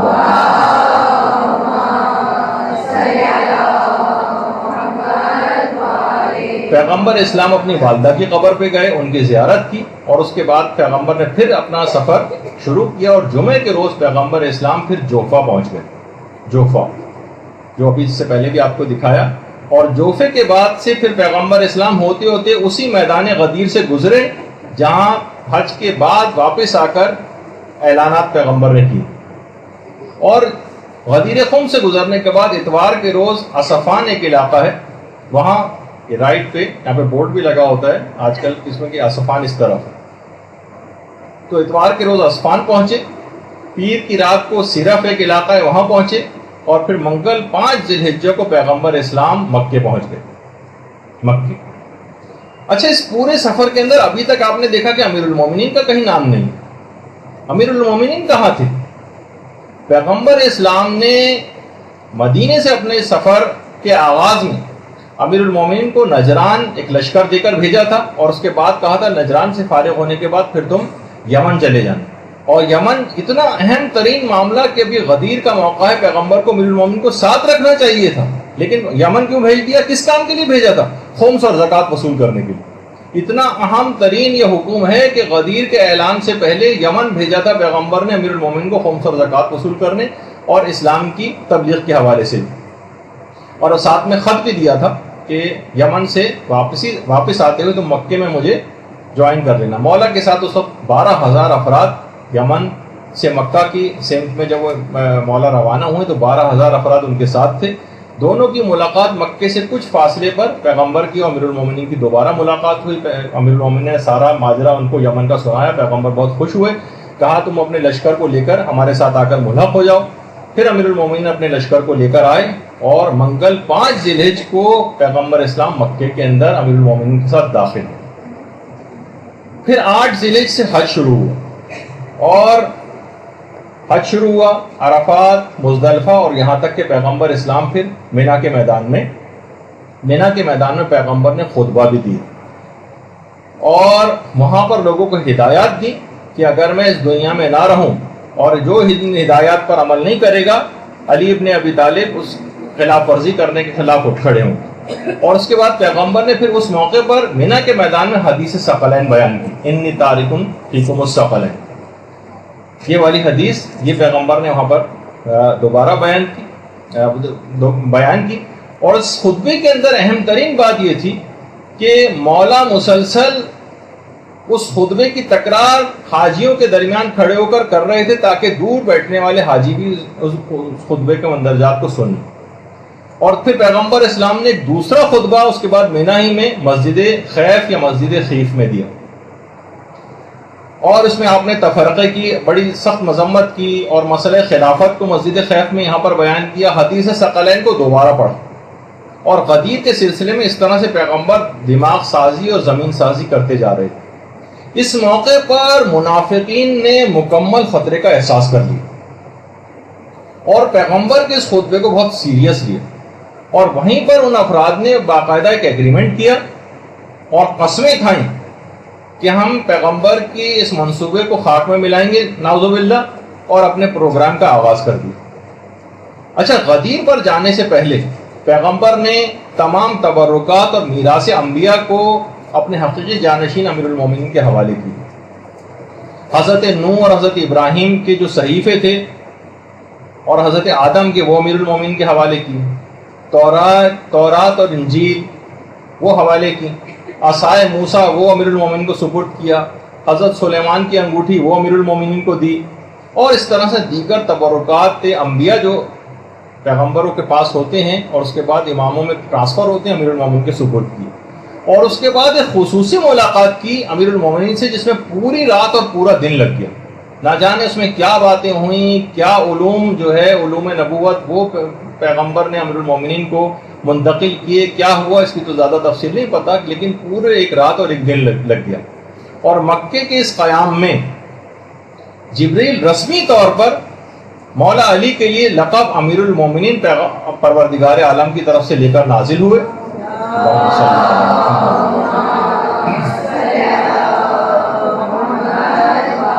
پیغمبر اسلام نے باقاعدہ لوگوں کو حکم دیا کہ ایک ایک شخص امیر المومنین کے پاس جائے اور انہیں السلام علیکہ یا امیر المومنین کہہ کر مخاطب کرے۔ اس طرح پیغمبر اسلام نے اپنی زندگی میں اپنے تمام صحابہ سے مولا کے لیے امیر المومنین کے لقب کا اعتراف اور اقرار جو ہے وہ لے لیا۔ اس موقع پر بہت سی چیزیں ظاہر ہے کہ صحابہ بھی کلیریفائی کرنے کی کوشش کرتے تھے۔ حضرت ابوبکر اور حضرت عمر نے پیغمبر سے آگے کہا کہ پیغمبر اسلام کیا یہ حق خدا اور اس کے رسول کی طرف سے یا مثلا آپ کی طرف سے؟ تو اس وقت پیغمبر اسلام نہایت غصے ہوئے اور کہا کہ یہ حق خدا اور اس کے رسول کی طرف سے، اور خدا نے مجھے اس کا حکم دیا۔ اور اس کے بعد پھر ظاہر ہے کہ اعمال مکہ وغیرہ وہ سب جو ہے وہ انجام دیے گئے، اور اس کے بعد مکے والوں کی بڑی شدید خواہش تھی، تقریباً 12 سال سے پیغمبر اسلام مکے سے دور تھے، اور کہا کہ پیغمبر کچھ عرصہ ہمارے پاس قیام کریں۔ پیغمبر اسلام اتنا اہم ترین یہ اعلان تھا کہ پیغمبر نے بالکل انتظار نہیں کیا، 12 سال ہو گئے تھے لیکن پیغمبر نے بالکل انتظار نہیں کیا، اور ایک سخت ترین حکم آ گیا کہ محتاجوں اور معذور افراد کے علاوہ کوئی شخص بھی مکے کے اندر نہ رہے، اور سب کے سب لوگ مقام غدیر خم کی طرف جو ہے وہ حرکت شروع کریں۔ مقام غدیر دیکھیے، مکے سے واپس آتے ہوئے غدیر ایسی جگہ کے اوپر واقع ہے، ایسا مقام ہے کہ جہاں سے حاجی حضرات اپنے راستے تبدیل کیا کرتے تھے۔ اچھا، پیغمبر نے مستقبل کے حوالے سے اس جگہ کا انتخاب اس وجہ سے کیا تھا کہ جب بھی کبھی لوگ راستہ تبدیل کریں، یہاں سے گزریں، تو وہی واقعات ذہن نشین ہو جائے اور تجدید بیعت کر کے لوگ یہاں سے اس واقعے کی یاد تازہ کرتے ہوئے حاجی حضرات یہاں سے گزریں۔ غدیر دیکھیے، جیسے کہ ابھی اس سے پہلے ذکر ہوا، ایک بہت بڑا سا میدان تھا جہاں سیلاب اور چشمے وغیرہ کا پانی جو ہے آ کر جمع ہو جاتا تھا۔ ہم بہت سے مومنین حضرات بھی یہاں آتے ہیں اور یہاں پر آ کر جو ہے وہ غسل وغیرہ کرنا، اور یہاں پر درخت بھی تھے، یعنی درخت بھی تھے یہاں پر پانی بھی تھا، یعنی 3 دن رکنے کے اعتبار سے جو رسومات یہاں پر انجام پانی تھیں اعلان غدیر کے نتیجے میں 3 دن تک، اس کے لیے جگہ بڑی مناسب تھی، یعنی پانی بھی تھا، درخت بھی تھے، بہت مناسب جگہ تھی تاکہ اطمینان سے تمام رسومات کو ادا کیا جا سکے۔ اچھا، یہ جیسے میں نے کہا کہ اہم بات یہ تھی کہ پیغمبر اسلام 12 سال سے مکے سے دور ہیں، باوجود یعنی اگر پیغمبر وہاں قیام کر لیتے، مکے والوں کے بہت سارے مسائل تھے، وہ پوچھ سکتے تھے، ان کی بہت سی باتیں شیئر کرنے کو دل چاہتا تھا مکے والوں کی، پیغمبر کو اپنے حالات سنانے کا کہ پیغمبر کے جانے کے بعد یہاں کیا ہوا، لیکن پیغمبر اسلام نے بالکل ان کی طرف توجہ نہیں کی اور فوراً مکے سے جو ہے کوچ اختیار کیا حج کے بعد، اور سب کو غدیر میں میدان میں جمع ہونے کا حکم دیا۔ 1,20,000 سے زائد صحابہ اس جگہ پر آ کر جمع ہوئے۔ مکے سے تو تقریباً 5,000 افراد تو مکے سے تھے، 12,000 افراد امیر المومنین کے ساتھ یمن سے آئے ہوئے تھے، اور یمن والے تو ان کے لیے غدیر کا مقام تو بالکل آؤٹ آف دی وے تھا۔ مثلا آپ کو ادھر سوراب گوٹ کی طرف جانا ہے اور آپ کو کہا جائے کہ آپ صدر میں جا کر جمع ہو جائیں سارے، تو کتنا مشکل بات تھی۔ یعنی پیغمبر نے بالکل برخلاف سمت میں ان کو جو ہے اپنی طرف غدیر کی جو ہے طرف بلایا۔ اچھا، جب پیر کا روز تھا، ظہر کے وقت کرراء الغمیم کا جو علاقہ تھا جہاں پر جو غدیر خم واقع ہے، اس جگہ پر اس علاقے کا نام یہ تھا۔ اچانک پیغمبر اسلام نے اپنے راستے کو دائیں طرف کر لیا اور غدیر کی طرف کا رخ کر لیا، اور پیغمبر نے باقاعدہ کہا کہ اے لوگوں، خدا کی طرف سے دعوت دینے والے کی دعوت پر لبیک کہو، میں خدا کا ایک پیغام لانے والا ہوں۔ یعنی پیغمبر اسلام نے اشارہ دے دیا کہ کوئی بہت اہم پیغام دینے کا وقت آ گیا، بہت اہم پیغام دینے کا وقت آ گیا۔ منادی نے باقاعدہ ندائیں دینی شروع کی، تمام لوگ ٹھہر جائیں، آگے بڑھ جانے والے پیچھے آ جائیں، پیچھے آنے والے پیچھے جو رہ گئے افراد وہ وہیں پر ٹھہر جائیں، اور تمام معین مقام پر جمع ہونے کا ان کو حکم دیا گیا۔ لیکن پیغمبر کی طرف سے ایک حکم اور آیا کہ قدیم درختوں کی طرف کوئی نہ جائے، اس جگہ کو خالی چھوڑ دیا جائے۔ جو ابھی اس سے پہلے جب میدان غدیر میں آپ نے دیکھا وہاں کھجور کے درخت وغیرہ لگے ہوئے تھے، اس میں چشمے کے کنارے جو درخت لگے ہوئے تھے وہاں جانے سے پیغمبر نے منع کیا۔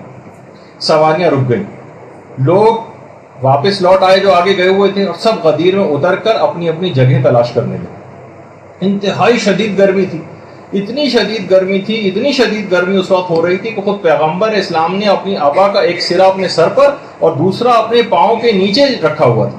اتنی شدید یعنی گرمی زمین سے جو ہے وہ اس وقت ہو رہی تھی، اور لوگوں نے بھی گرمی کی شدت سے اپنی عبائیں اتار کے اپنے پاؤں پر لپیٹ لی تھی۔ دیکھیے اس وقت اس موقع پر اتنی شدید گرمی میں پیغمبر اتنا اہم ترین اعلان کرنے جا رہے ہیں۔ اور اس کے بعد پیغمبر اسلام نے مقداد کو، ابو ذر کو اور سلمان کو اور عمار یاسر کو حکم دیا کہ پرانے 5 درخت جو تالاب کے کنارے غدیر کے علاقے میں لگے ہوئے تھے، اس جگہ نیچے ایک ممبر کو تیار کرتے. یہ چاروں صحابہ مقداد، ابو ذر، سلمان اور عمار، انہوں نے وہاں سے اس علاقے سے کانٹوں وغیرہ کو صاف کیا، پتھروں کو جمع کیا، صفائی وغیرہ کام کیا. اس کے بعد پانی کا چھڑکاؤ کیا اس جگہ پر، اور درختوں کی شاخوں سے باقاعدہ سائبان وہ بنایا گیا. 3 دن کے لیے یہاں پر کیونکہ رہنا تھا، 3 دن کے لیے ایک جگہ تیار کی گئی، اور اس شامیانے کے نیچے جو درختوں کی شاخوں وغیرہ سے بنایا گیا تھا، اس کے نیچے پتھروں کو ایک دوسرے پر رکھ کر اور اس پر پالان شتر کے جو ممبر ہے وہ تیار کیا گیا، اور اس کے اوپر ایک کپڑا بھی ڈالا گیا. ویسے تو میں نے کسی کتاب کے اندر تو نہیں پڑھا، البتہ ایک ذاکر یہ بیان کر رہے تھے، ہو سکتا ہے اس کا ریفرنس کسی جگہ ہو، کہ پیغمبر نے پالان شتر یعنی جو اونٹ کے اوپر جو وہ ہوتے ہیں جس پر بیٹھا جاتا ہے پالان، اس کو انہیں ایسے افراد کے اتار کر وہاں پر رکھے تھے کہ جن کے متعلق ایک امکان پایا جاتا تھا کہ یہاں سے فرار اختیار نہ کر لیں، چھوڑ کے نہ چل جائیں اس جگہ. مثلا کہا جاتا ہے نا کہ اگر کسی شخص کو روکنا ہے تو اس کی گاڑی کی چابیاں لے کے اپنے پاس رکھ لی جائیں. تو بہرحال کسی کتاب میں تو نہیں پڑھا، ایک ذاکر نے البتہ پڑھا تھا، ہو سکتا ہے کوئی ریفرنس اس کا ہو. تو اس طرح سے باقاعدہ ایک ممبر بنایا گیا اور اس کے اوپر ایک چادر یا کوئی کپڑا جو ہے وہ ڈال دیا گیا. اچھا، ممبر کو بالکل مجمع کے درمیان میں بنایا گیا تھا یہاں اس وجہ سے تاکہ ہر شخص پیغمبر اسلام کو دیکھ لے اور ہر شخص پیغمبر اسلام کی تمام گفتگو کو بھی سن لے. اور درمیان میں کچھ لوگ کھڑے کیے گئے تھے مجمع کے کہ پیغمبر اسلام جو کہیں وہ بات دوسروں آگے تک پیچھے تک پہنچاتے جائیں. کتنی زبردست پلاننگ جو ہے اس کے ساتھ ہوئی. اچھا، لوگ بہت شدت کے ساتھ انتظار کر رہے ہیں، اور باقاعدہ اس وقت منادی نے ندا دی کہ اب نماز جماعت قائم ہوگی، نماز کا وقت آ گیا تھا. لوگ اپنی صفیں جو ہیں وہ درست کرنے لگے. پیغمبر اسلام جو تھے اپنے خیمے سے باہر آئے، اور اس کے بعد نماز جماعت کی امامت پیغمبر نے میدان غدیر میں فرمائی. صرف ایک آپ کو احساس دلانے کے لیے، کہ ویژوالائز کرانے کے لیے کہ وہاں پہ کیا ہوا ہوگا. تو پیغمبر اسلام نے نماز جماعت کی امامت کرائی. پھر پیغمبر اسلام ممبر پر تشریف لے گئے اور امیر المومنین کو اپنے پاس بلا لیا. خطبہ شروع ہونے سے پہلے مولا جو تھے وہ ایک زینہ نیچے کھڑے ہوئے تھے، اور پیغمبر اسلام نے اپنے دائیں ہاتھ امیر المومنین کے کندھے کے اوپر رکھا ہوا تھا. پیغمبر اسلام نے مجمع کے دائیں بائیں نگاہ ڈالی، صرف ایک ویژوالائز کرانے کے لیے آپ کو کہ کس طرح سے یہ ہوا ہوگا. سب لوگ انتظار میں تھے کہ پیغمبر کیا جملے ارشاد فرمانے والے. اچھا، جلسے کے ایک طرف عورتیں بھی بیٹھی ہوئی تھیں، اور اس طرح سے ان کا انتظام کیا گیا تھا کہ عورتیں بھی پیغمبر اسلام کو دیکھ بھی رہی تھیں اور سن بھی رہی تھیں. اس کے بعد پھر خطبہ شروع ہوا. کائنات نے ایسا حسین منظر اس سے پہلے کبھی نہیں دیکھا تھا کہ 2 عظیم شخصیات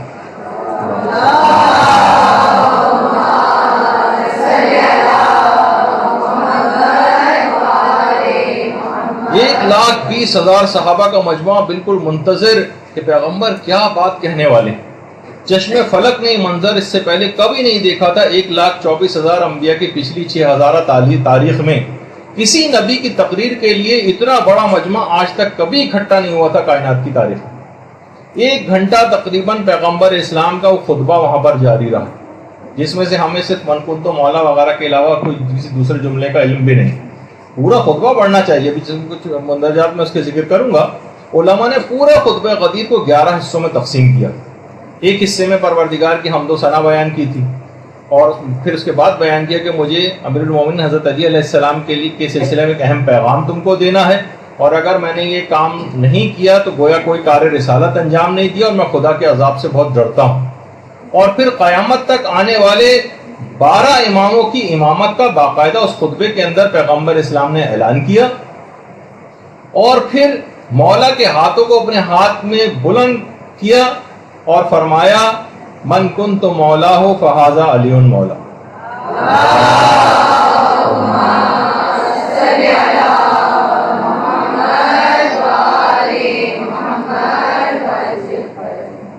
اور یہ بھی کہا کہ پروردگار جس کا میں مولا ہوں اس کا یہ علی مولا ہے. جو اس کو دوست رکھے تو اس کو دوست رکھ، جو اس سے دشمنی کرے تو اس سے دشمنی کر، جو اس کی مدد کرے تو اس کی مدد کر، جو اسے رسوا کرے تو اسے ذلیل و رسوا کر.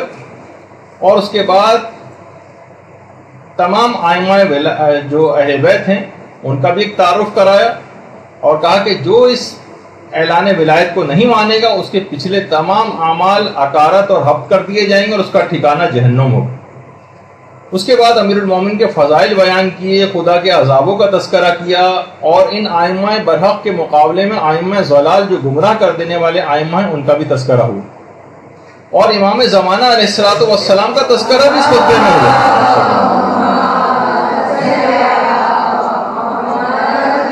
اور ان کے اوصاف جو وہ بیان کیے گئے، اور ہاتھوں کو بلند کر کے گویا آنے والی نسلوں تک اس پیغام کو پہنچا دیا کہ کسی کو اس کے بعد پھر کوئی ابہام نہ رہے۔ من کن تو مولا ہو والا، یہ چھوٹا سا جملہ یہ پوری کائنات کو اپنے اندر سموئے ہوئے، اور ہاتھوں کو بلند کر کے پیغمبر اسلام نے اپنے قول کو ایک فعل کی شکل بھی دے دی۔ اب ہو سکتا تھا کہ فردن 1,20,000 صحابہ سے بیعت لینا فردن ممکن نہ ہوتا، بہت سے ہو سکتا ہے کہ حاضر ہی نہ ہوتے اور ادھر ادھر کی باتیں کر کے نکل جاتے، کوئی بہانہ کر دیتے، تو پیغمبر اسلام نے اس کی بھی تدبیر جو ہے وہ کر رکھی تھی، اور کہا کہ ایھا الناس، اتنے کم وقت میں اتنی بڑی تعداد کا بیعت کرنا ممکن نہیں ہے، جو میں کہنے جا رہا ہوں اس کی تکرار کرتے رہو اور کہو کہ ہم نے اس مدعا پر آپ کی بیعت کر لی ہے، اور اس سلسلے میں ہم دل و جان سے اور اپنی زبانوں سے اور اپنے ضمیروں سے اور اپنے ہاتھوں سے ہم نے عہد و پیمان لے لیا ہے کہ جو شخص ہاتھوں سے بیعت کر چکا ہے وہ ہاتھ سے، اور جو ہاتھ سے بیعت نہیں کر سکا ہے وہ زبان سے اس بات کا اقرار کر چکا ہے۔ اور جیسے ہی پیغمبر نے اپنے خطبے کو ختم کیا تو بہت اختصار کے ساتھ، میں نے اتنا طویل خطبہ بس ایسی چند جملوں کے اندر گفتگو آپ کو آگے بڑھاتے یہاں تک لے کر آیا، خطبے کے اختتام پر مبارکبادوں کا ایک سلسلہ شروع ہو گیا، ہر طرف سے لوگ چاروں اطراف سے امیر المومنین کی طرف مبارکباد کے لیے ممبر کی طرف بڑھنے لگے، سب مبارکباد دے رہے تھے، اور پیغمبر اسلام یہ فرما رہے تھے کہ الحمدللہ الذی فضلنا علی جمیع العالمین، اور مجمع سے بڑی عجیب و غریب تہنیت کی آوازیں نکل رہی تھیں، ہاں ہم نے سن لیا ہے، ہاں ہم دل و جان سے اور اپنی زبانوں سے اپنے ہاتھوں سے اطاعت کرتے ہیں۔ مجمع سے جو آوازیں اس وقت اٹھ رہی تھیں ان کے شور نے اجتماع کی شان و شوکت کو ایک عجیب رنگ دے دیا تھا، اور ایک جشن کا سما تقریباً وہاں پر پیدا ہو گیا تھا۔ پیغمبر نے اس سے پہلے بڑی سے بڑی فتح، حتیٰ کہ فتح مکہ، ان فتحنا لک فتحا مبینا، جسے فتح مبین کہا گیا، وہ جملے ارشاد فرمائے جو کبھی اتنی بڑی فتح مکہ پہ بھی ارشاد نہیں فرمائے تھے۔ پیغمبر اسلام کہہ رہے تھے ہن اونی، مجھے مبارکباد دو، مجھے تہنیت پیش کرو، خود سے پیغمبر آگے بڑھ کر کہہ رہے تھے لوگوں سے، اس لیے کہ خدا نے مجھ سے نبوت اور میرے اہل بیت سے امامت کو مخصوص کر دیا۔ پیغمبر سے جو منادی تھے وہ باقاعدہ اس حکم کو لے کر میدان غدیر کے مجمع کے اندر گھوم گھوم کے خلاصے غدیر کی تکرار کر رہے تھے، اور کہہ رہے تھے پیغمبر نے فرمایا کہ من کنت مولا فہذا علی مولا، بار بار پیغمبر کی طرف سے منادی مجمع کے اندر گھوم گھوم کے اس بات کا اعلان کر رہے تھے۔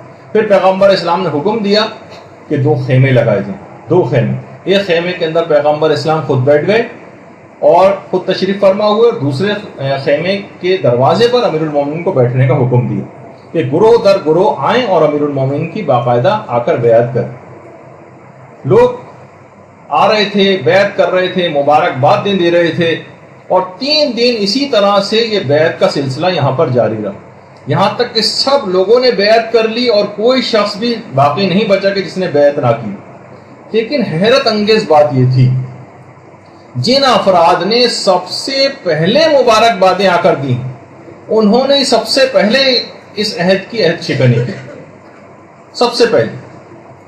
باقی جو افراد تھے اس کے علاوہ انہوں تو بے چون و چرا بیعت کر لی، لیکن 2 افراد ایسے بھی تھے جنہوں نے شک و شبے کا اظہار کیا اور پیغمبر سے آ کر کہا کہ یہ جو آپ نے ابھی اعلان کیا ہے، کیا یہ حکم خدا اور اس کے رسول کی طرف سے یا آپ نے اپنی ذاتی حیثیت میں اعلان کیا؟ پیغمبر نے ان 2 افراد سے فرمایا ہاں خدا اور اس کے رسول کے حکم پر میں نے اعلان کیا۔ اچھا، اس وقت عورتوں نے بھی بیعت کی۔ خواتین سوچتی ہیں کہ بھائی ہمارا اس میں تو کوئی تذکرہ کسی جگہ پہ نہیں آیا، عورتوں کی بھی باقاعدہ بیعت ہوئی ہے۔ پیغمبر اسلام نے عورتوں کو حکم دیا کہ وہاں جا کر بیعت کریں امیر المومنین کی، حتیٰ کہ یہ بھی کہا کہ السلام علیکم یا امیر المومنین کہہ کر سلام تمہیں کرنا اور بیعت کرنی اور مبارکباد دینی۔ اور اس حکم کو پیغمبر نے اپنی ازواج کو بھی دیا کہ آپ کو بھی جانا ہے اور اسی انداز سے امیر المومنین کو مبارکباد دینی ہے اور اس طرح سے ان کو سلام کرنا. اچھا، پیغمبر نے عورتوں کی بیعت کے سلسلے میں ایک طریقہ کار یہ کیا کہ بہت بڑا سا برتن لیا اور اس میں پانی بھرا اور اس برتن کے بالکل بڑے برتن کے درمیان میں ایک پردہ لگایا گیا اور امیر المومن کو حکم ہوا کہ ایک جگہ اس برتن کے اندر پانی کے اندر اپنا ہاتھ دے دیں اور اس پردے کے دوسری طرف اس برتن میں عورتیں آتی گئیں اور اپنا ہاتھ پانی کے اندر ڈال کر اس طرح سے بیعت کرتی گئیں. تو اس طرح سے عورتوں سے بھی بیعت ہو گئی اور پیغمبر کی ازواج نے بھی آ کر اس طرح سے جو ہے بیعت کی. خواتین کے اندر جو پیغمبر اسلام کی خاندان کی خواتین ساتھ تھیں اس میں ازواج کے ساتھ ساتھ جیسے کہ ابھی میں نے ذکر کیا حضرت زہرا سلام اللہ علیہ بھی تھیں اور اس کے علاوہ حضرت ام ہانی تھیں وہ موجود تھیں. حضرت حمزہ کی بیٹی حضرت فاطمہ جن کا نام تھا وہ تھیں اور حضرت اسما بنت امیس وغیرہ بھی وہ بھی اس موقع پر موجود تھیں. ان سب نے بھی بیعت کی. اور اس کے بعد پھر پیغمبر اسلام نے اپنا امامہ جس کو صحاب کہا جاتا صحاب وہ امیر المومنین کے باقاعدہ باندھا اور آج بھی بہت سارے علاقوں کے اندر باقاعدہ اس طرح کے پروگرام ہوتے ہیں اس واقعے کو یادگار کے طور پر منانے کے لیے باقاعدہ اس کو ویژوالائز بھی کروایا جاتا ہے کہ پیغمبر نے اپنے امامہ صحاب جو ہے وہ امیر المومنین کے باندھا اور اس کا تحت الحنک نکال کر آپ کے دوش پر رکھ کر یہ فرمایا کہ امامہ جو ہے تاج عرب ہے. یعنی جس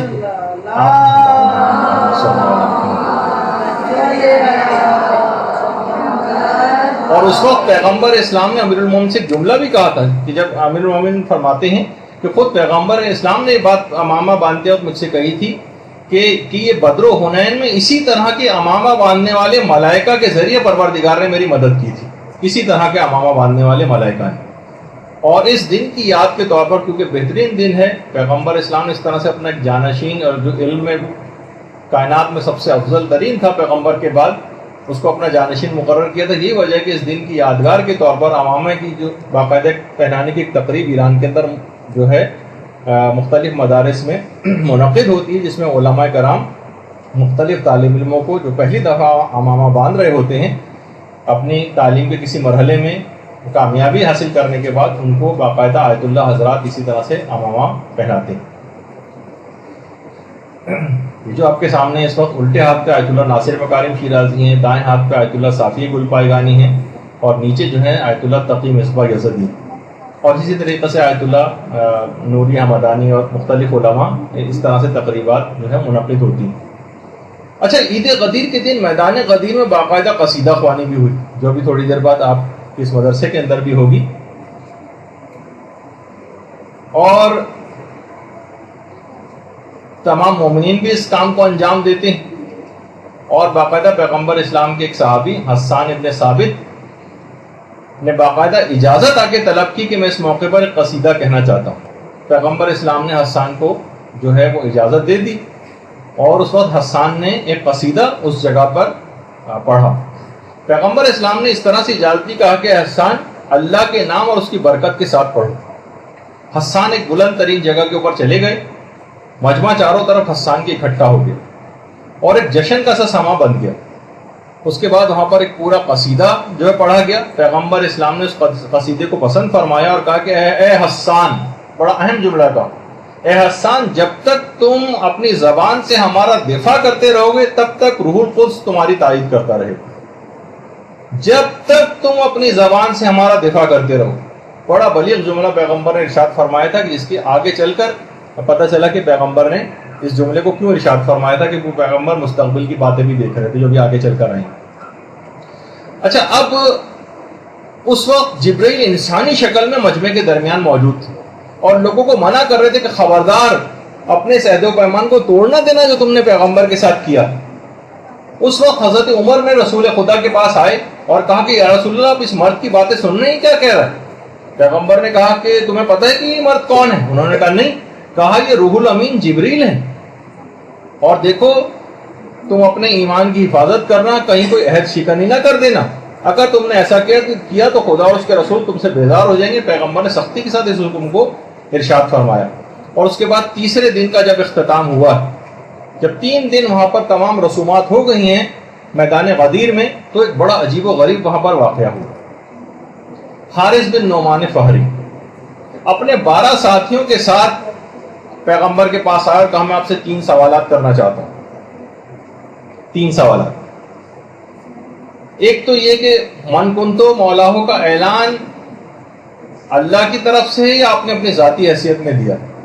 دیکھیے ایک تو اس نظریے کا ابطال بھی یہاں سے ہو جاتا ہے کہ ذرا سا بھی اگر یہ لوگ اس بات کو درک کر لیتے اور قرآن کی آیت سے بھی واقف ہوتے ما ینطق عن الہوی ان ہوا الا وحی یوحی کہ رسول اپنی خواہش نفس سے کوئی بات نہیں کرتا، وہ تو جو کچھ کہتا ہے وحی الہی اور حکم خدا ہوا کرتا. تو وہی سوال آ کے اس نے کیا کہ آپ نے ذاتی حیثیت میں کیا ہے یا خدا کی طرف سے؟ پیغمبر اسلام نے کہا میں اپنا کوئی حکم ذاتی حیثیت میں نہیں کرتا، جو کچھ ہوتا ہے میں اجازت کے بغیر خدا کی کوئی اعلان نہیں کرتا ہوں. حارث نے کہا کہ اے خدا، اب آسمان کی طرف دیکھا اس نے، اے خدا محمد نے جو کچھ بیان کیا ہے صلی اللہ علیہ وآلہ وسلم،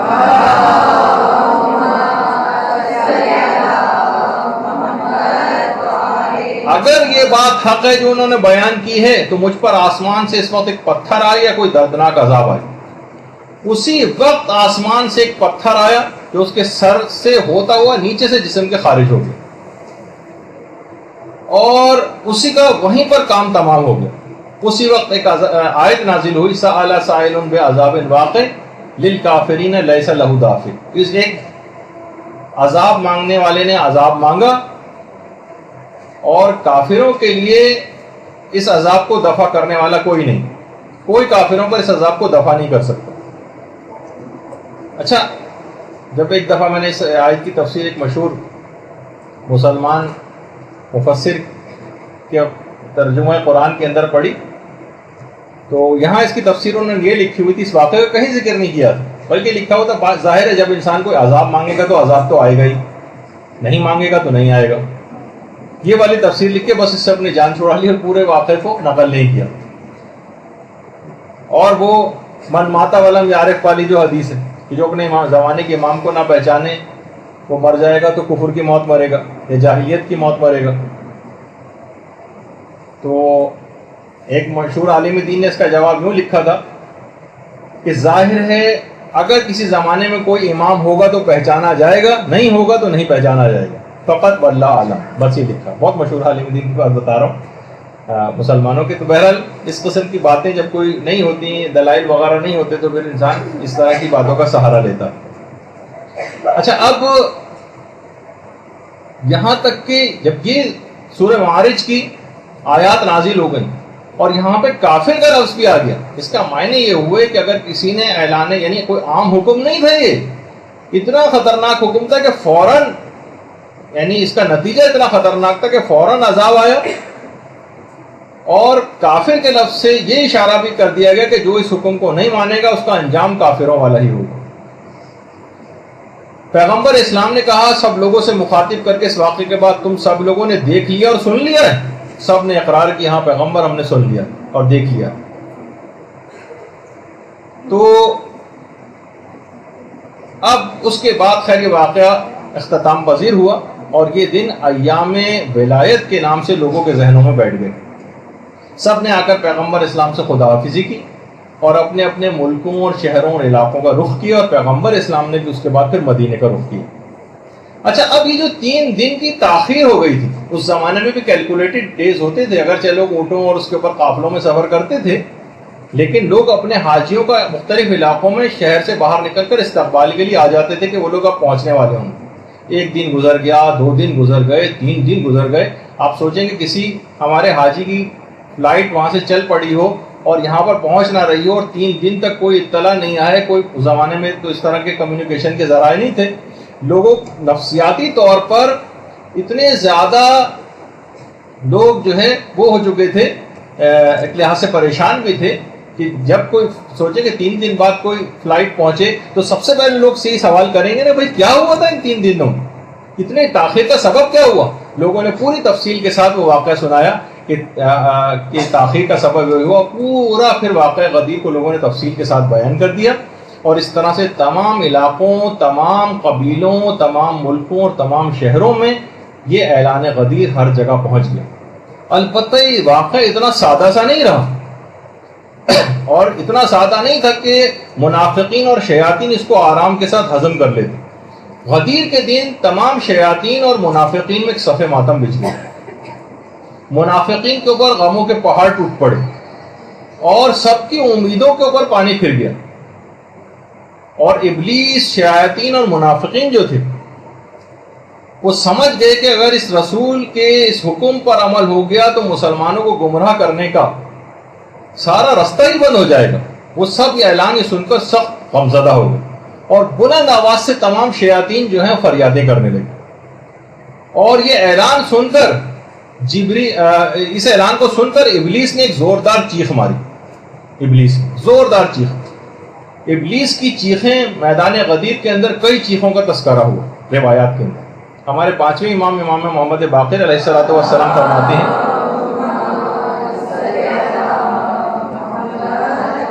کہ ابلیس نے 4 مرتبہ جو ہے وہ فریاد جو ہے وہ بلند کی.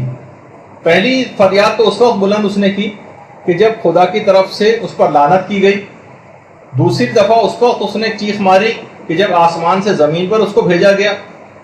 تیسری چیخ اس کی اس وقت ہے روایات کے اندر کہ جب پیغمبر اسلام کو مبعوث بہ رسالت کیا گیا. اور چوتھی اس غدیر خم کے اس اعلان سننے کے بعد شیطان نے ایک زوردار چیخ ماری جب مولا کو جانشین بنایا گیا. اور ایک روایت میں ایک اور مقام بھی کہ جب سورہ الحمد نازل ہوا اس وقت بھی شیطان کی ایک چیخ کا تذکرہ. 5ویں امام یہ فرماتے ہیں کہ جب پیغمبر اسلام نے امیر المومنین کے ہاتھ کو اپنے ہاتھ میں لیا اور جس وقت من کنت مولاہ کہا، ابلیس کے گروہ کے جتنے بھی بڑے بڑے شیاطین تھے سارے اس کے پاس جمع ہو گئے اور کہا کہ تم نے تو یہ کہا تھا کہ پیغمبر اسلام کی رحلت کے بعد یہ تمام صحابہ متفرق ہو جائیں گے، لیکن پیغمبر نے تو اتنا جامع پروگرام دے دیا کہ ایک جانشین کے بعد دوسرا جانشین آ کر جگہ لے لے گا. ابلیس نے کہا جاؤ جاؤ، ان میں سے اکثر نے مجھ سے وعدہ کر لیا ہے کہ رسول کی کسی بات کا اقرار نہیں کریں گے اور مجھ سے کیے گئے وعدے سے پیچھے نہیں ہٹیں گے. منافقین شیطان سے باقاعدہ وعدہ کر چکے تھے کہ ہم پیغمبر اسلام کے اس قول و اقرار کو نہیں مانیں گے اور ان سے جو ہے ان کی کسی بات کو نہیں مانیں گے اور جو ابلیس سے جو وعدہ کیا اس کو پورا کریں گے. بحار الانوار کی 37ویں جلد کے اندر باقاعدہ یہ سب روایات موجود ہیں اور کتاب عوالم کی 3ری جلد میں بھی اس کی پوری تفصیل. اور 5ویں امام جملہ ارشاد فرماتے ہیں کہ جیسے ہی امیر المومنین کا ہاتھ پیغمبر نے اپنے ہاتھ میں لیا اس وقت شیطان کی ایک زوردار چیخ آئی اور تمام خشکی اور تری کے جتنے بھی شیاطین تھے سب نے اس کو آ کر گھیر لیا اور کہا کہ اے آقا تم کس مشکل میں گرفتار ہو، ہم نے کبھی اتنی بھیانک چیخ کی آواز نہیں سنی. تو شیطان نے کہا کہ پیغمبر نے وہ کام انجام دے دیا ہے کہ اگر یہ نتیجہ بخش ہو گیا تو کوئی خدا کی نافرمانی نہیں کرے گا. اب شیاطین نے کہا کہ اے ہمارے آقا تم نے تو بڑے بڑے افراد کو گمراہ کر دیا، تمہارے لیے گمراہ کرنا کون سا مشکل بات. اچھا اس وقت شیاطین منافقین کی باتوں کی طرف متوجہ ہوئے جو اسی میدان غدیر میں اعلان ولایت کے بعد جو لوگوں کی منافقین کی زبانوں پر جو باتیں آئیں گے وہ شیطان وہ جا کر سننے لگے. منافقین آپس میں کہہ رہے تھے کہ یہ جو کچھ بھی رسول کہہ رہے ہیں نا یہ اپنی خواہش نفس سے بات کر رہے ہیں، یہ خدا کا حکم نہیں. اور ایک مشہور منافق نے تو یہاں تک بات کہی کہ تم دیکھ رہے ہو اس رسول کو کہ اس کی آنکھیں دائیں بائیں کیسے حرکت کر رہی ہیں. اور باقاعدہ اس موقع پر غدیر کے دن منافقین نے توہین رسالت پیغمبر کی شان میں بہت غلط جملے کہے اور ان کی ان باتوں سننے کے بعد ابلیس نے اس کے بعد ایک خوشی کا ایک نعرہ بلند کیا. کہا کہ آدم نے تو اپنے عہد کو توڑا تھا، یعنی ترک اولا آدم سے ہوا تھا مگر خدا کے منکر نہیں ہوئے تھے، لیکن انہوں نے تو اپنے عہد و پیمان کو بھی توڑ دیا اور پیغمبر ہی کے منکر ہو گئے. اور پھر کچھ ہی عرصہ جب گزرا ہے اور پیغمبر اسلام کی رحلت ہوئی ہے اور لوگوں نے پھر پیغمبر اسلام کی رحلت کے بعد امیر المومنین کو چھوڑ کر کسی اور کو اپنا والی بنایا، تو ابلیس نے روایات میں ملتا ہے کہ بادشاہت کا تاج اپنے سر پر رکھا اور ایک ممبر بنا کر بیٹھا اور تمام شیاطین کو اس نے پوری دنیا کے جمع کیا اور کہا کہ آج خوشی مناؤ اس لیے کہ جب تک امام قیام نہیں کرے گا اس وقت تک اب خدا کی اطاعت ہو نہیں سکتی. یہ باقاعدہ روایت کے جملے روضہ کافی کی حدیث نمبر 542 ہے جو میں نے ابھی آپ کے سامنے آپ کی خدمت میں پیش کی. اب علماء فرماتے ہیں کہ 2 طرح کے احتمال ہیں جو اس نے شیطان نے یہ بات کہی تھی کہ جب تک امام قیام نہ کرے گا، اس سے مراد یا تو امام برحق ہے جب تک وہ قیام نہ کرے، یا یہ کہ اس سے مراد امام زمانہ علیہ الصلوۃ والسلام کا قیام ہے کہ جب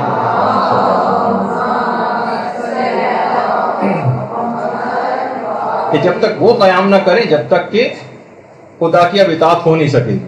اور ایک اور روایت میں ہمارے چھٹے امام جعفر صادق علیہ الصلوۃ والسلام فرماتے ہیں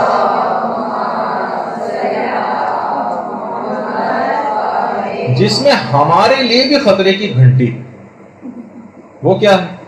شیطان کی 3 چیخوں کا تذکرہ غدیر کے دن. ایک تو جب پیغمبر اسلام نے اعلان ولایت کیا تو شیطان کی ایک چیخ کی آواز آئی, سب جمع ہو گئے.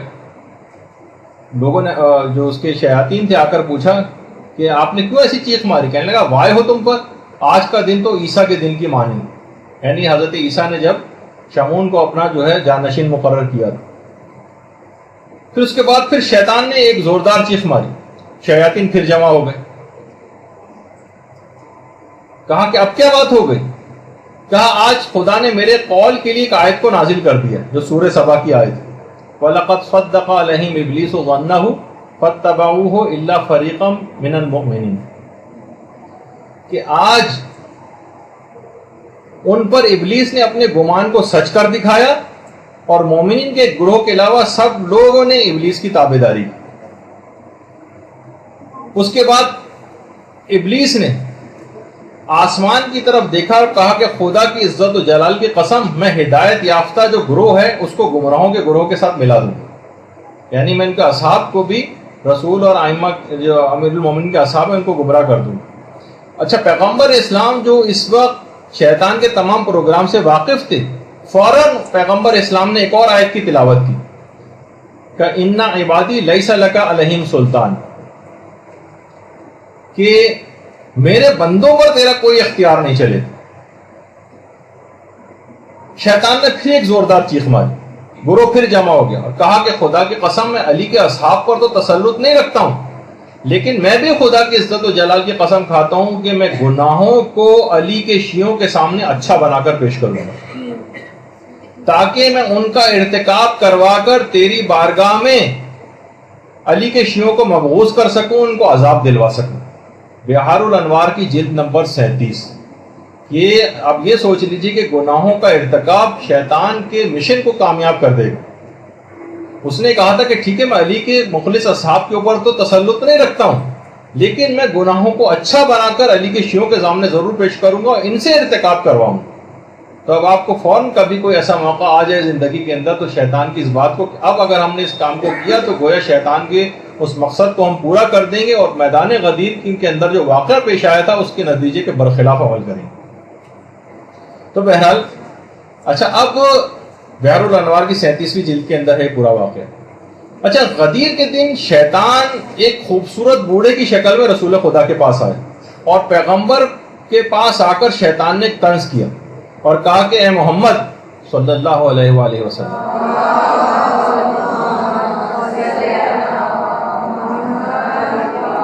کتنے کم افراد ہیں جو آپ کی گفتگو کے مطابق واقعی طور پر آپ کی بیعت کرنے والے ہیں, کتنے کم. اچھا, پھر پیغمبر اسلام نے حلال و حرام سے متعلق بھی خطبہ غدیر کے اندر بہت کچھ گفتگو فرمائی ہے اور احساس دلایا ہے کہ اس میں کوئی رد و بدل نہ کریں اور خدا اور اس کی حجتوں نے جو کچھ بیان کر دیا بس حکم خدا کو وہیں تک رکھیں, اس کے مطابق عمل کریں. اور پیغمبر اسلام نے غدیر سے ریلیٹڈ جتنے بھی یہ گفتگو ہوئی ہیں اس میں امر بالمعروف اور نہی عن المنکر پہ خاص طور پر زور دیا ہے اور پیغمبر نے جملہ ارشاد فرمایا کہ میں اس بات کو تکرار کے ساتھ کہتا ہوں, بار بار کہتا ہوں, تکرار کے ساتھ کہتا ہوں کہ امر بالمعروف اور نہی عن المنکر کو ترک نہ کرنا. کیونکہ بہت اہم ترین خطبہ غدیر کے اندر صرف یہ کہ قصیدہ خوانی والا صرف پہلو نہیں بلکہ اس کے اندر ذمہ داریاں بھی بتائی گئی. باقاعدہ خطبہ غدیر میں جو موضوعات اور کلمات کی جو تعداد ہے وہ بھی علماء نے پوری ریسرچ کے ساتھ لکھی ہے, کیلکولیٹ کی. خدائی صفات پر 110 جملے پیغمبر نے اس خطبے کے اندر ارشاد فرمائے ہیں. اس کے علاوہ ولایت امیر المومنین علیہ السلام پر 50 جملے ارشاد فرمائے ہیں اور امام ولایت ائمہ علیہ السلام پر 10 جملے ارشاد فرمائے ہیں. اس کے علاوہ امام زمانہ کی حکومت کے متعلق 20 جملے ارشاد فرمائے ہیں. حلال و حرام کے متعلق بھی 20 جملے ارشاد فرمائے ہیں. کلمہ ائمہ یعنی ائمہ کا جو کلمہ ہے یہ تقریباً 10 جملے اس متعلق ارشاد فرمائے ہیں. مہدی جو امام زمانہ کا لقب ہے 4 جملے اس متعلق ارشاد فرمائے ہیں. اس کے علاوہ فضائل امیر المومنین پر 20 جملے ہیں. اسی طرح سے 50 سے زائد آیت قرآنی جو شاہد اور تفسیر کے طور پر اور تشریح کے طور پر پیغمبر اسلام نے جو اس خطبے کے اندر وہ 50 سے زائد ایسی آیتیں ہیں جو پیش کی ہیں.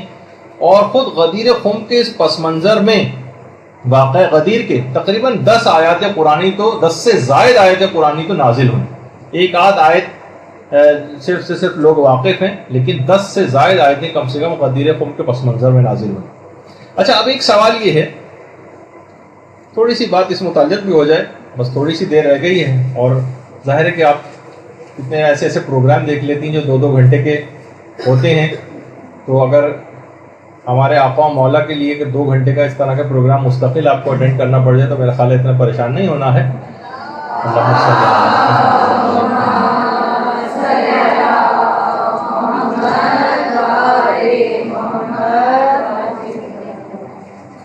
اچھا، تو کہ پیغمبر اسلام نے آخر بیعت کیوں لی؟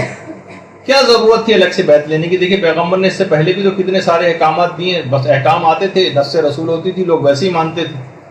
لیکن پیغمبر جانتے تھے کہ اس بیعت کو آنے والے دنوں میں ثقیفہ کی بیعت کے مقابلے میں آ کر اس کو باطل کرنا، تاکہ جب لوگ بیعت توڑ کر کسی نئی بیعت کو اختیار کریں تو ان کا وہیں پر ابطال ہو جائے کہ یہ وہی شخص ہے جو کچھ ایام پہلے حکم خدا اور رسول پر امیر المومن کی بیعت کر چکا ہے اور اب یہ بیعت شکنی کرنے جا رہا ہے. دیکھیے دیگر بیعتیں بھی جو ہوئی ہیں وہ الگ نوعیت کی تھیں، اس میں فقط چند افراد تھے جو یہ آپس میں ایک دوسرے کا انتخاب کر رہے تھے یا اپنی بنائی ہوئی شورا کے ذریعے انتخاب ہو رہا تھا. لیکن اس بیعت میں اور دیگر بیعتوں کے اندر زمین و آسمان کا فرق ہے. اب ایک سوال ہے، بس ویسے تو اتنا بڑا موضوع تھا غدیر کا، لیکن ایک سوال کہ اتنے دماغوں میں آتا ہے 1,20,000 صحابہ کا مجمع، اتنے واضح اعلان کے بعد لوگوں نے بیعت شکنی کیوں کی؟ بہت اہم سوال. دیکھیے کیسے ممکن ہے، لوگ اکثر معترضین یہ سوال کرتے ہیں کہ 1,20,000 صحابہ کا مجمع ہو، اتنی بڑی تعداد میں لوگوں نے حدیث غدیر سنی ہو اور ثقیفہ میں کوئی اعتراض نہ کرے، یہ کیسے ممکن ہے؟ تو دیکھیے پہلی بات تو یہ ہے کہ لوگوں نے جو کچھ بھی عمل کیا وہ ایک الگ طرف ایک بات رہی، اس کا بھی جواب آ جائے گا، لیکن یہ بات ایک طے شدہ ایک کنفرم واقعہ ہے جس کا آج تک کبھی کسی نے کوئی انکار نہیں کیا. تمام تفاسیر میں، تمام علم کلام کی کتابوں میں، تمام ادبیات میں، تمام تاریخ میں، احادیث کے تمام شیعہ اور سنی ذخیروں میں اس واقعے کی تفصیلات سے تمام کتابیں بھری پڑی. خود امام نسائی انہوں نے 250 واسطوں کے ساتھ اس واقعہ غدیر کو نقل کیا. تو اس کے واقع ہونے میں تو کوئی شک و شبہ نہیں. ہاں وہ سوال البتہ اپنی جگہ رہتا ہے کہ لوگوں نے پھر خاموشی کیوں اختیار کی. تو پہلی بات تو یہ کہ پیغمبر اسلام کے جتنے بھی مخلص اصحاب تھے سب لوگوں نے خاموشی اختیار نہیں کی تھی، بلکہ بعض افراد تو باقاعدہ بولے تھے، انہوں نے اعتراض کیا تھا. حضرت سلمان نے، حضرت مقداد نے، طلحہ نے اور زبیر نے بھی، اور باقاعدہ حضرت زبیر نے تو ثقیفہ کے سرداروں پر تلوار تک کھینچ لی تھی. یعنی ایسا نہیں تھا کہ سب لوگ مان گئے. اچھا، بعض افراد جو نہیں مانے تھے، کچھ ایسی ان کے خیال میں کچھ مصلحتیں تھیں یا وہ خون خرابے سے گریز کرنا چاہتے تھے. کچھ لوگ اس وجہ سے بعد میں اس چکر میں نہیں پڑے اور اپنے آپ کو ایک لحاظ سے غیر جانبدار انہوں نے کر لیا. بعض افراد جو تھے وہ بعض دھمکیوں کی وجہ سے خوف زدہ تھے، اس وجہ سے خاموش ہو گئے. ہر آدمی دھمکی کو جو ہے وہ برداشت نہیں کر سکتا. کچھ افراد کو کچھ فائدے مستقبل میں ملنے والے تھے اور امیر المومنین کی شخصیت اور کردار سے واقف تھے کہ یہ تو کوئی سا بھی فائدہ ہمیں ملے گا نہیں، ان کی عدالت سے ہم واقف ہیں، ہمیں تو کچھ ملنے ملانے والا ہے نہیں ان کے بعد. تو جہاں کہیں ان کو زیادہ بہتر صورتحال نظر آ رہی تھی اس کی طرف جا رہے تھے. علماء فرماتے بعض اتنے سادہ لوح تھے کہ ان کو سمجھ میں ہی نہیں آ رہا تھا کہ ہم کیا کریں. گاؤں دیہات والے اس زمانے میں عرب ہوتے تھے انتہائی سادہ لوگ. یعنی ابھی بھی آپ دیکھیں گاؤں دیہات میں جب الیکشن ہوتے ہیں تو ان کو یہ بھی نہیں پتا ہوتا، اس کا امیدوار کا نام بھی نہیں پتا ہوتا کس کو ووٹ دینے جا رہے ہیں. آج کل کے دور میں جو اتنا زمانہ ترقی کر چکا ہے، اور وہ کہتے ہیں کہ جناب اچھا وہ فلاں نشان کے اوپر اور اونٹ گاڑی پر اور فلاں پھل کے اوپر اور سیب پر اور میز پر اور قلم پر کسی پہ جا کر نشان دے کے وہاں اسٹیمپ لگا دیں. تو اسی طرح سے اس زمانے میں بھی اتنے سادہ لوح ہوتے تھے. اچھا، بعض ایسے تھے کہ جو باقاعدہ انکاری تھے اور امیر المومنین سے باقاعدہ کینہ اور دشمنی رکھتے تھے. کتنے ہی کافر اور مشرک رشتہ داروں کو ان کے مختلف جنگوں میں امیر المومنین قتل کر چکے تھے. عربوں کا کینہ تو بہت مشہور ہے نا, تو یہ والی بہت تھی ان کے اندر دشمنی, اس وجہ سے بھی انکار کیا. بعض اتنے زیادہ نادان اور جاہل تھے, حیرانگی ہوگی آپ کو سن کر, لیکن علماء نے لکھا ہے حوالوں کے ساتھ کہ وہ سمجھتے تھے کہ حضرت ابو بکر یا حضرت علی جن کی ہم بیعت کر رہے ہیں یہ علی ہیں. اور باقاعدہ ابو جعفر الاسقافی جن کی کتاب المعیار والموازنہ, اس کے اندر انہوں نے باقاعدہ اس بات کو لکھا ہے کہ اس زمانے کے لوگوں کی جہل و نادانی کا ثبوت اس سے آپ اندازہ لگائیے کہ وہ اس طرح سے نصاب کو پہچانتے تھے اور یہ نام لے کر مخاطب کرتے تھے, علی ابن خطاب, عمر ابن ابی قحافہ, عثمان ابن ابی طالب اور ابو بکر ابن عفان. ان سب کے نام اور بلدیتیں بدل کے, ان کو یہ نہیں پتا تھا کہ ہم کس سے مخاطب. تو اس زمانے کی ایک یہ بھی وجہ تھی کہ ایسے افراد, اور باقاعدہ بیعت لینے کے لیے بعد میں عربوں کے گروہ کو خطیر رقم جو ہے وہ دے کے بھیجا گیا تھا, جو کہ لالچ میں بہت سارے افراد نئی بیعت کو قبول کر لیں, اور کہا تھا کہ جو پیسے سے قبول کر لے وہ پیسہ لے, اور جو پیسے وہ قبول نہ کرے تو پھر جو ہے اس کے لیے ڈنڈے کو تیار رکھیں, اس کی مار وغیرہ لگائیں. شیخ مفید نے کتاب جمل میں اور شرح اصول کافی میں محمد صالح مازندرانی نے باقاعدہ اس بات کو بیان کیا. اور کچھ لوگ اسلام میں ظاہر ہے کہ مفادات کی پاسداری کے لیے بھی داخل ہوئے تھے, سازشوں کے تحت مال غنیمت کے لالچ میں. بہت سے آپ کو پڑھتی ہیں آپ کتابوں میں کہ پورے قبیلے مسلمان ہو جاتے تھے, تو حیرانگی ہوتی ہے کہ پورا قبیلہ کیسے مسلمان. بھائی کچھ لوگ متاثر ہو کہ بہت سے لوگ متاثر نہیں, پورا قبیلہ کیسے؟ تو پورے قبیلے میں مسلمان ہو جاتے تھے لیکن دل سے قائل نہیں ہوتے تھے, کیونکہ قبیلے کو چھوڑنے کے معنی یہ ہوتے تھے کہ جیسے کوئی بھیڑ جو ہے وہ بھیڑیوں کے غلے میں اس کو چھوڑ دیا جائے. یعنی اگر کوئی شخص قبیلے سے ہٹ جائے اگر, تو اس کو اکیلا پا کر لوگ اس کے مال و اسباب لوٹتے تھے اور اسے قتل کر دیتے. قبیلے کے ساتھ ساتھ رہنا ضروری ہوا. پورے نے زیادہ تر لوگوں نے یا سردار نے قبول کر لیا تو پورے کا پورا قبیلہ بھی مسلمان ہو گیا, لیکن دل سے مسلمان نہیں تھے. تو اس طرح کے بھی بہت سارے افراد ایسے تھے کہ جو اس طرح کے تھے کہ جو کہ بعد میں انکاری ہو گئے, اور بعض عہدوں کے لالچ میں تھے. کچھ تو آپ کو پتا ہے کہ فتح مکہ کے بعد اسلام کے کتنے وہ افراد کی جنہوں نے اسلام کے خلاف تلوار چلائی تھی, اچانک سے وہ مسلمان ہو گئے, ابو سفیان وغیرہ کی طرح سے, اور کتنے اس قسم کے افراد بھی موجود تھے. تو بہرحال اسلامی معاشرے کی ایک بہت بڑی مصیبت جسے کہا جائے, مشکل, ایک نفاق اور منافقین کی صورت میں وہ اس وقت اس زمانے میں موجود تھی. اور علماء نے جو باقاعدہ جنہوں نے قرآن پر کام کیا, انہوں نے ایک بات کو لکھا ہے کہ اگر قرآنی آیات کی ہم ترتیب کا جائزہ لیں تو منافقین کے بارے میں اکثر آیات پیغمبر اسلام کے حیات ظاہری کے آخری زمانے کی, آخری زمانے میں ساری منافقین کے متعلق آیات ہیں. یہی وجہ ہے کہ آخری پیغمبر اسلام کے اس حج کے واقعے کے بعد منافقین نے آپس میں باقاعدہ ایک ایگریمنٹ کیا, سائن کیا تھا کہ, اور اسلام کے خلاف ایک دقیق اور پیچیدہ سازش بھی تیار کی تھی, جو کہ ابھی آج تو ہمارا اس کا موضوع جو ہے وہ نہیں ہوگا. اچھا, اب یہ جو ہوا تھا, یہ تمام چیزیں انکار ولایت جن افراد نے کی تھی ان کے بھیانک نتائج بھی سامنے آنے لگے. کہ جب باقاعدہ امیر المومنین نے اصحاب کی جماعت سے کہا تھا کس کس نے یہ حدیث سنی ہے وہ کھڑا ہو جائے, تو کچھ گروہ کھڑا ہو گیا تھا جس نے گواہی دی تھی اور بعض نے گواہی نہیں دی تھی, اور اس کے نتیجے میں لا علاج بیماریوں کے اندر جو ہے وہ لوگ مبتلا ہو گئے. ایک دفعہ کسی عالم سے کسی نے پوچھا تھا, کچھ لوگوں نے اس کو فیس بک وغیرہ پہ 7ویں امام کے نام سے منسوب کر کے بھی ڈالا ہوا ہے, لیکن وہ پتہ نہیں کہ 7ویں امام نے کہا بھی تھا یا نہیں, کہ پیغمبر اسلام نے کیوں کہا تھا کہ کلونا محمد, سب ائمہ کے لیے 14 کے 14 کے لیے یہ بات کیوں نہیں کہہ دی تھی کہ سب کے سب علی. تو ان عالم نے یہ بات کہی کہ لوگوں سے غدیر کا ایک علی تو برداشت نہیں ہو تو 14 علی کس طرح سے برداشت ہو جاتی. تو بہرحال لوگوں نے اس طرح سے بعد میں باقاعدہ انکار کیا کہ انس ابن مالک جو ایک صحابی تھے, باقاعدہ خود اپنا منہ کو چھپا کے پھرتے تھے, ایسے بیماری چہرے کے اوپر ہو گئی تھی کہ ہر وقت چہرے کے اوپر کپڑا ڈال کے رکھتے تھے. ابن قتیبہ نے المعارف کے اندر اور ابن ابی الحدید نے شرح نہج البلاغہ کے اندر ان کا تذکرہ کیا. اس کے علاوہ ایک اور برا بن عازب, یہ بھی اپنے اندھے ہو گئے تھے کیونکہ انہوں نے گواہی نہیں دی تھی, اور ارجح المطالب کے اندر باقاعدہ یہ بات ہے کہ اپنے چہرے کو چھپا کر پھرتے تھے. زید ابن ارقم کے متعلق بھی کہ وہ بھی اسی وجہ سے نابینا ہو گئے تھے, اور جریر ابن عبداللہ بجلی یہ بھی گواہی کو چھپانے کے نتیجے میں باقاعدہ اتنے زیادہ اس طرف گئے کہ انہوں نے معاذ اللہ اس کے بعد جو ہے امیر المومنین پر لعنت بھی کی اور جاہلیت اور کافر ہو گئے، یعنی یہاں تک اس بات کا تذکرہ آیا۔ تو دیکھیے فقط صرف یہاں ایک بات یہ بھی ہے علماء نے کہی ہے کہ صرف تعریفیں کرنے سے دیکھیے کام نہیں چلتا، صرف قصیدہ گوئی سے کام نہیں چلتا۔ بخن بخن یا علی، بہت سارے لوگوں نے اس موقع پہ بات کہی تھی، لوگ کہتے ہیں مبارک ہو مبارک ہو، مبارک کے معنوں میں نہیں، واہ واہ یا علی واہ واہ، جو آج کل بھی ہمارے یہاں ہوتا ہے کہ صرف واہ واہ کریں اور تعمیل احکام نہ کریں، تو اس زمانے کے واہ واہ کرنے والوں جیسا انجام ہو جائے گا۔ نجاشی جو شاعر تھا، نجاشی، ایک تو وہ حبشہ والے نجاشی کی بات نہیں، اور ایک شاعر نجاشی تھا جو امیر المومنین کی بہت تعریفیں کیا کرتا تھا اور قصیدے کہتا تھا، لیکن رمضان میں جب اس نے شراب پی تو باقاعدہ امیر المومنین نے زائد کوڑے اس کو لگوائے۔ ایک تو رمضان میں شراب پی اس وجہ سے، ابھی جن کا تذکرہ ہوا تھا جو رسول کی شان میں شاعری کرتے تھے، اس سے پہلے زبردست قصیدہ خوانی کی تھی خود میدان غدیر میں، لیکن بعد میں کیا ہوا، انجام صحیح نہیں ہوا، اپنے قول سے پھر گئے، اور دوسرے لوگوں نے تو پھر بھی چوتھے نمبر کا خلیفہ مان لیا، انہوں نے چوتھے نمبر پہ بھی نہیں مانا اور اس سے بھی انکاری ہو گئے۔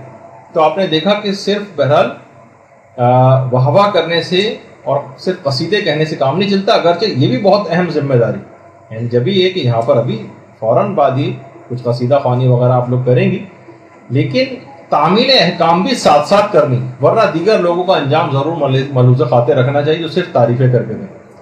دیکھیے بعض علماء نے بالکل صحیح مثال دی کہ ہم تبرک اور برکت کے لیے اپنے امام کو امام تو نہیں مانتے کہیں، رسول اللہ نے تو اولا بالتصرف کے معنی میں کہا تھا، بہت ساری روایتوں میں ہے کہ اعلان غدیر سے پہلے، ولایت کا اعلان کرنے سے پہلے کہا تھا کہ کیا میں تمہارے نفسوں پر تم سے زیادہ اولویت نہیں رکھتا؟ سب لوگوں نے کہا تھا ہاں یا رسول اللہ اب رکھتے ہیں، پھر کہا تھا من کنت مولا۔ تو اس کا مطلب ہے پیغمبر نے پہلے اقرار لے لیا تھا کہ لوگوں کی جانوں پر، مالوں پر اور نفسوں کے اوپر علی اولا بالتصرف، جس طرح سے پیغمبر۔ اب مثلا علی کہیں کہ عورتوں کو پردہ کرنا، اب جو تبرک کے لیے صرف برکت کے لیے علی کو امام مانے گی، وہ مجلس بھی کرے گی، وہ جشن بھی اپنے گھر کے اندر منعقد کرے گی، نجاشی کی طرح سے مثلا ان کی شان میں قصیدہ خوانی بھی کرے گی، مگر پردے کی بات نہیں مانے گی۔ لوگ گھروں میں اپنے جشن کرتے ہیں، انتظام کرتے ہیں، شعراء کو بلا کر لاتے ہیں، خوب تعریفیں کرتے ہیں مولا کی، اور وہی مولا جس کا آپ کے مال کے اوپر بھی تصرف ہے، جب وہ آپ سے خمس کا تقاضا کرتا ہے تو وہی مومن جو ابھی تک جشن میں تعریفیں کر رہا تھا اب آئیں شائیں کر رہا ہے، اب جو ہے وہ بہانے بنا رہا ہے۔ دیکھیے پیغمبر اسلام نے اولا بالتصرف کے نام کے عنوان سے مولا ماننے کو کہا تھا، فقط اظہار محبت کا تقاضا نہیں کیا تھا میدان غدیر میں، وہ تو بہت پہلے ہو چکا تھا، قل لا اسألکم علیہ اجرا الا المودۃ فی القربى، تو بہت پہلے کی بات تھی۔ صرف یہی نہیں تھا کہ اعلان جو میدان غدیر ہے اس کے اندر صرف محبت کا اظہار آپ آ کر کریں، اتنے اہتمام کی دوبارہ ضرورت نہیں تھی، وہ تو پہلے بات ہو چکی تھی۔ تو علی سے اظہار محبت کا جو تقاضا تھا من کنت مولا کا، وہ مصداق نہیں تھا، بلکہ اولا بالتصرف کے معنوں پر، یعنی مال کے اوپر اولا بالتصرف، جان کے اوپر اولا بالتصرف، اولاد کے اوپر اولا بالتصرف، یعنی پوری زندگی پر یہ مولائیت ہمارے محیط ہے۔ امام جب موجود ہو تو یہ ولایت براہ راست ہوتی ہے، اور ان کی غیبت میں فقیہ جامع شرائط کے ذریعے اس ولایت کا ایک حصہ آپ تک پہنچتا ہے، چاہے اختیارات میں اختلاف ہوگا، لیکن ولایت فقیہ اسی ولایت کا جز اور ایک کنٹینویشن، اس کے الگ دلائل ہیں علماء جو بیان کرتے ہیں۔ تو دیکھیے وہی مولا جو کہ لقب یافتہ ہے باب مدینۃ العلم، وہ بار بار علم حاصل کرنے کی تاکید کر رہا ہے، بار بار۔ ہم جشن میں اسی مولا کے علم کے قصیدے پڑھ رہے ہیں، مگر علم حاصل کرنے کے لیے کبھی کوئی کوشش، کوئی اقدام نہیں کرتے۔ مثلا کہا جاتا ہے لوگ کہ بھائی بچوں کو اپنے تعلیم یافتہ بنانا چاہیے، تو لوگوں سے آپ پوچھیں تعلیم یافتہ بنانے کے لیے کیا کریں، وہ کہیں گے بھائی تعلیمی اداروں میں بھیجیں، اسکولوں میں، کالجوں میں، یونیورسٹیوں میں، دنیاوی تعلیم کے لیے وہاں بھیجتے ہیں نا۔ اچھا دین کے لحاظ سے بھی تعلیم یافتہ بنانا ہے ان کو، اب ان کو کہاں بھیجیں؟ تو اس میں سب لوگ آ کر خاموش ہو جاتے ہیں۔ بھائی جب ہر دنیاوی تعلیم کے لیے اسکول، کالج اور یونیورسٹی کی ضرورت ہے، تو دین کی تعلیم کے لیے کسی مدرسے، کسی دینی اسکول، کسی دینی یونیورسٹی، کسی دینی کالج کی ضرورت نہیں پیش آئے گی جہاں پہ جا کر وہ یہ علوم کو حاصل کرے؟ تو لوگ وہاں آ کر خاموش ہو جاتے ہیں۔ تو آپ خود بتائیے کب علم حاصل کرنے کے لیے ہم نے اقدام کیا؟ ابھی کچھ ہی عرصے پہلے انٹرنیٹ وغیرہ پہ بھی ایک بڑے اچھا ایک نقطہ نظر پیش کیا کہ علی بغیر علی کے تعلیم کبھی مکمل نہیں ہو سکتی. یقین نہ آئے تو لفظ تعلیم میں سے علی آپ نکال دیں, باقی صرف تم رہ جاؤ گے, یعنی علم اس میں سے نکل جائے گا.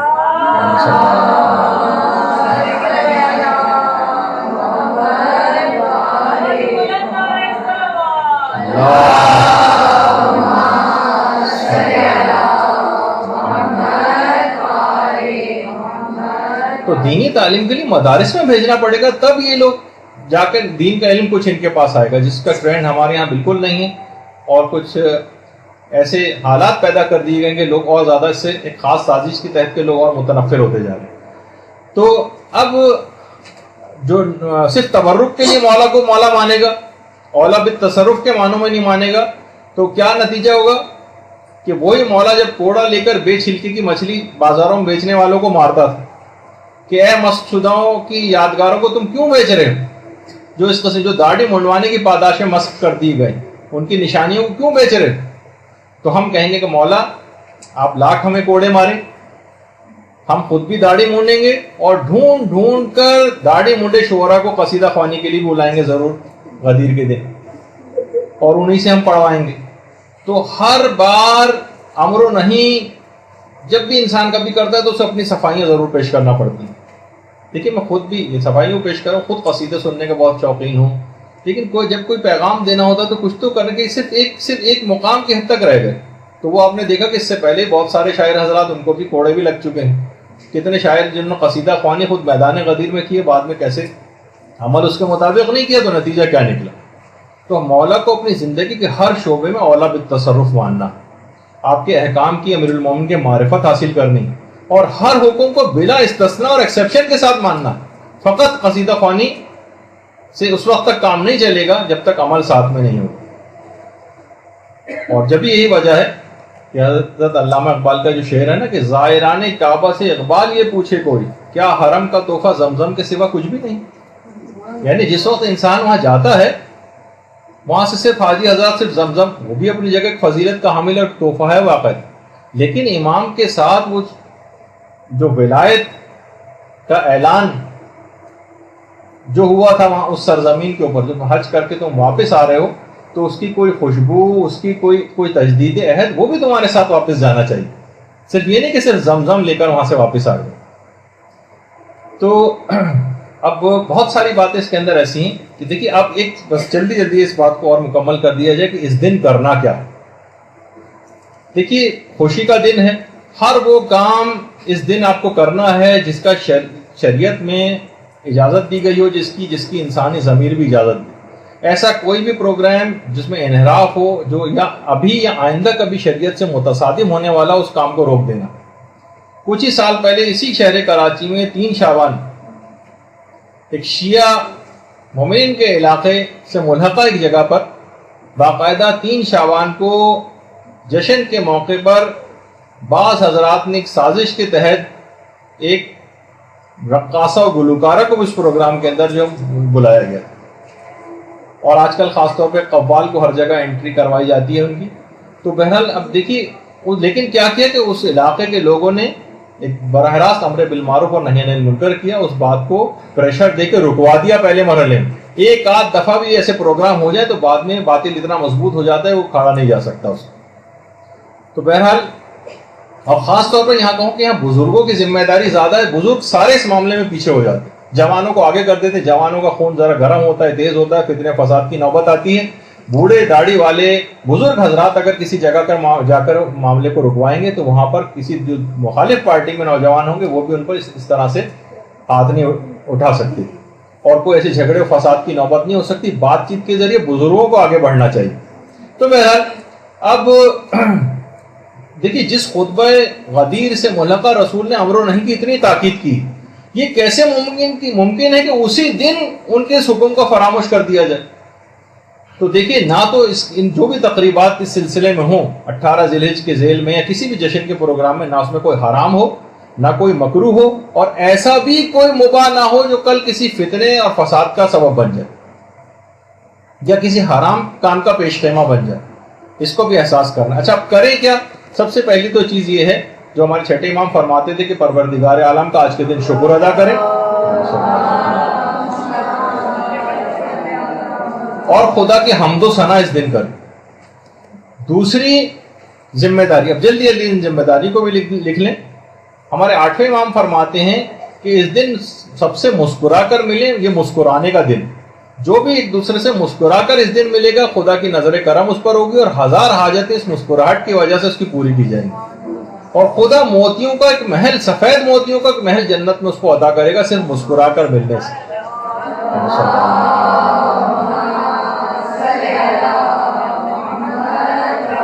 اچھا، اس دن کو عید کے دن کے طور پر بھی منانے کی بڑی تاکید آئی. ہمارے 8ویں امام یہ بات ارشاد فرماتے ہیں کہ جو بھی اس دن کو عید کے طور پر منائے گا اس کے مال میں برکت زیادہ خوب ہو جائے گی. اور اس کے علاوہ بچوں کو عیدی اور تحفے تحائف وغیرہ وہ بھی تقسیم کریں. ہمارے 8ویں امام کی سیرت تھی کہ وہ تحائف بہت تقسیم کرتے تھے آج کے روز. اور غدیر کے دن جمع ہو کر جشن منائیں. اس کا جیسے کہ ہم لوگ بھی اس موقع پر یہاں جمع ہیں، خود امیر المومنین نے جو بات اس سلسلے میں ارشاد فرمائی ہے کہ اس دن ایک دوسرے کے پاس جمع ہو تاکہ خدا تم سب کے امور کو آسان فرما دے. یعنی تمہارے سارے بگڑے کام بن جائیں گے اگر تم ایک دن جمع ہو کر اس جشن کو مناؤ. اور اس کے بعد اگلی جو ذمہ داری ہے وہ یہ ہے کہ مومنین اس دن ایک دوسرے سے عید کی طرح سے ملاقات کے لیے جائیں، جیسے عید وغیرہ میں آپ لوگ جاتے ہیں. ہمارے 8ویں امام یہ جملہ بھی ارشاد فرماتے ہیں کہ ایک دوسرے سے بلکہ وہ ملنے کی بہت تاکید کرتے تھے اور فرماتے تھے کہ قبر میں اس کے 70 نور داخل کیے جائیں گے. جو بھی اس دن ایک دوسرے سے ملنے کے لیے جائے گا اس کی قبر بہت زیادہ وسیع ہو جائے گی ایک دوسرے سے ملنے کی وجہ سے. اور روزانہ 70,000 ملائکہ اس کی قبر کے لیے زیارت کے لیے آئیں گے اور اس کو مسلسل جنت کی بشارتیں دیں گے.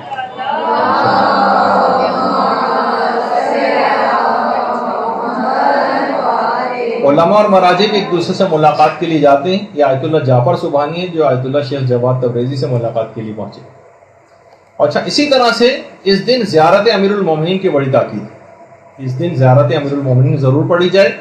جو ان کی قبر مبارک پہ براہ راست جا سکے وہ وہاں جا کر اس زیارت کو انجام دے، اور جو وہاں نہیں پہنچ سکتا وہ اپنے وطن میں بھی رہ کر اس زیارت کو پڑھ سکتا ہے. اور خاص طور پر زیارت امین اللہ کی بھی خاص طور پر بڑی تاکید آئی. اور روایت میں کہ 60 سال کے گناہ اس کے معاف ہو جاتے ہیں. اور ہمارے 8ویں امام نے تو اتنا زیادہ اس کا ثواب بتایا اس دن کا کہ اس دن یعنی جتنے شب قدر میں اور جتنے پورے رمضان میں اور جتنے شب عید میں لوگ آتش جہنم سے آزاد کیے جاتے ہیں اس سے دگنے عید غدیر کے دن لوگ آتش جہنم سے آزاد کیے جاتے ہیں.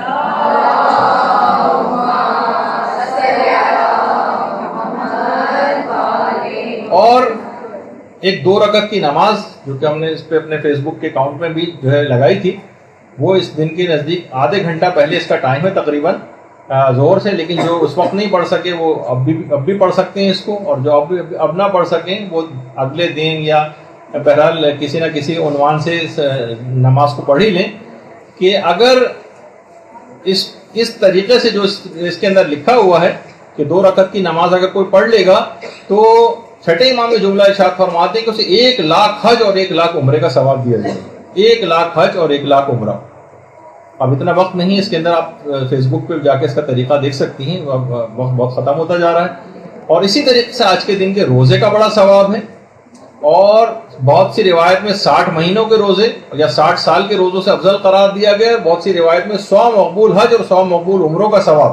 اور ایک روایت جو ابھی آپ کے سامنے 6 امام کی، اس میں عید غدیر کا روزہ دنیا کی عمر کی مقدار کے روزے کے برابر. یعنی اگر انسان دنیا کی عمر کے برابر زندہ رہے اور تمام دن روزہ رکھے تو غدیر کے دن روزہ رکھنے کا ثواب اس شخص کو اتنا ہی دیا جائے گا. تو بہرحال روزے کے حوالے سے ہے. اچھا، پھر اس دن خوشبو لگانے کی بڑی تاکید آئی ہے. اس دن جو ہے آپ لوگوں کو افطاری کروائیں اور ابھی کچھ آپ کو تبرک بھی ملے گا انشاءاللہ اس کے بعد. تو جو مستحب روزے سے ہیں خواتین، آپ چاہیں تو ایک دوسرے کو افطاری اس طرح سے بھی کروا سکتی ہیں، وہ تبرک کھلوا کر وہ ثواب مل جائے گا. اور اہل بیت کے دشمنوں پہ آج کے دن لعنت کریں.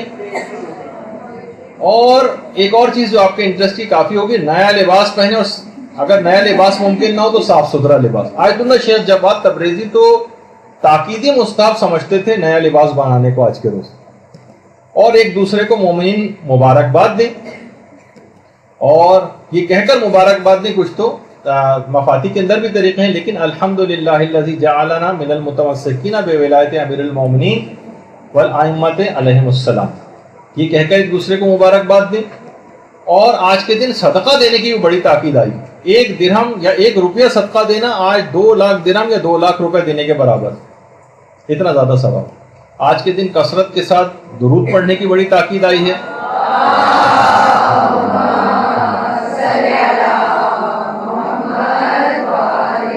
مومنین کو کھانا کھلانے کی بہت تاکید آئی ہے. اور 8ویں امام تو یہاں تک فرماتے ہیں کہ آج کے دن کسی کو اگر آپ نے کھانا کھلایا تو ایسا ہی ہے جیسے تمام انبیاء اور تمام صدیقین کو کھانا کھلایا.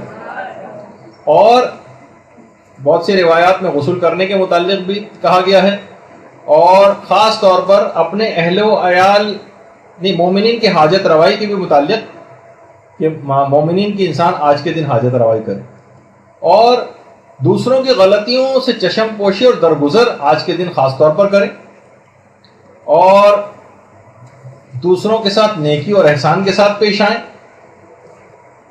اور اپنے اہل و عیال پر زیادہ خرچ کریں.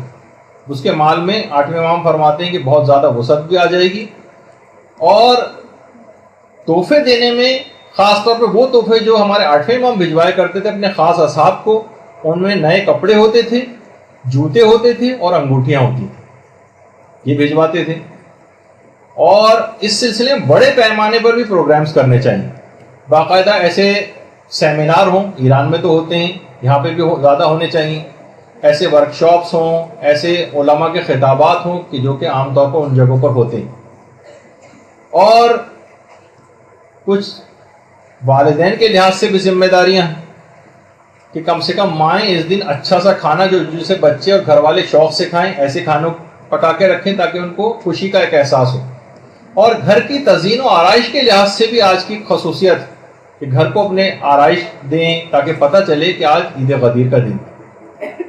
اسی طرح سے بچوں کو خاص طور پر تیار کرنا، ان کو اچھا لباس پہنانا. بچوں کے سلسلے میں ایک ذمہ داری اور ہے کہ مثلا ان کی کوئی ڈیوٹی لگائیں کہ وہ احادیث سنائیں، کوئی تقریری ان کا جو ہے مقابلہ جو ہے وہ کروا دیں، کچھ قصیدے ان سے پڑھوائیں، کچھ ان کو انعامات دیں، اور بچوں کی شرارتوں وغیرہ سے درگزر کریں، شرارتوں سے درگزر کریں تاکہ عید کی خوشی کا احساس ان میں باقی رہے. کیونکہ یہ اس ماننے والے کا دن آپ منا رہے ہیں کہ جب ابن ملجم کو لوگوں نے رسیوں سے باندھ دیا تھا تو اسی علی نے کہا تھا کہ اس کی گرفت کو ہلکی کرو، دیکھتے نہیں کہ رسی اس کی کھال کاٹنے کو اور وہ تکلیف میں ہے. یہ اسی علی کو کا دن منایا جا رہا، تو یہاں لوگوں کی خطاؤں اور غلطیوں سے درگزر کرنا ہے. اور استاد اور معلم کے لحاظ سے بھی اس سلسلے میں ذمہ داریاں ہیں کہ اس موضوع پر خوش قسمتی سے یہاں تو کلاسی منعقد ہو گئی کہ اس سلسلے میں ضرور اس موضوع کی مناسبت سے جہاں جہاں استاد اور معلم وہ خطابات کریں. اس میں بچوں کے لحاظ سے بھی یہ ہے کہ ان کو بریفنگ دی جائے، اس دن کی اہمیت بتائی جائے، فضیلت بتائی جائے، فائدے، اعمال تحریری و تقریری یا خطاطی وغیرہ کے مقابلے یہ اس دن باقاعدہ جو ہے بچوں کے کروائے جائیں تاکہ احساس رہے ہوں.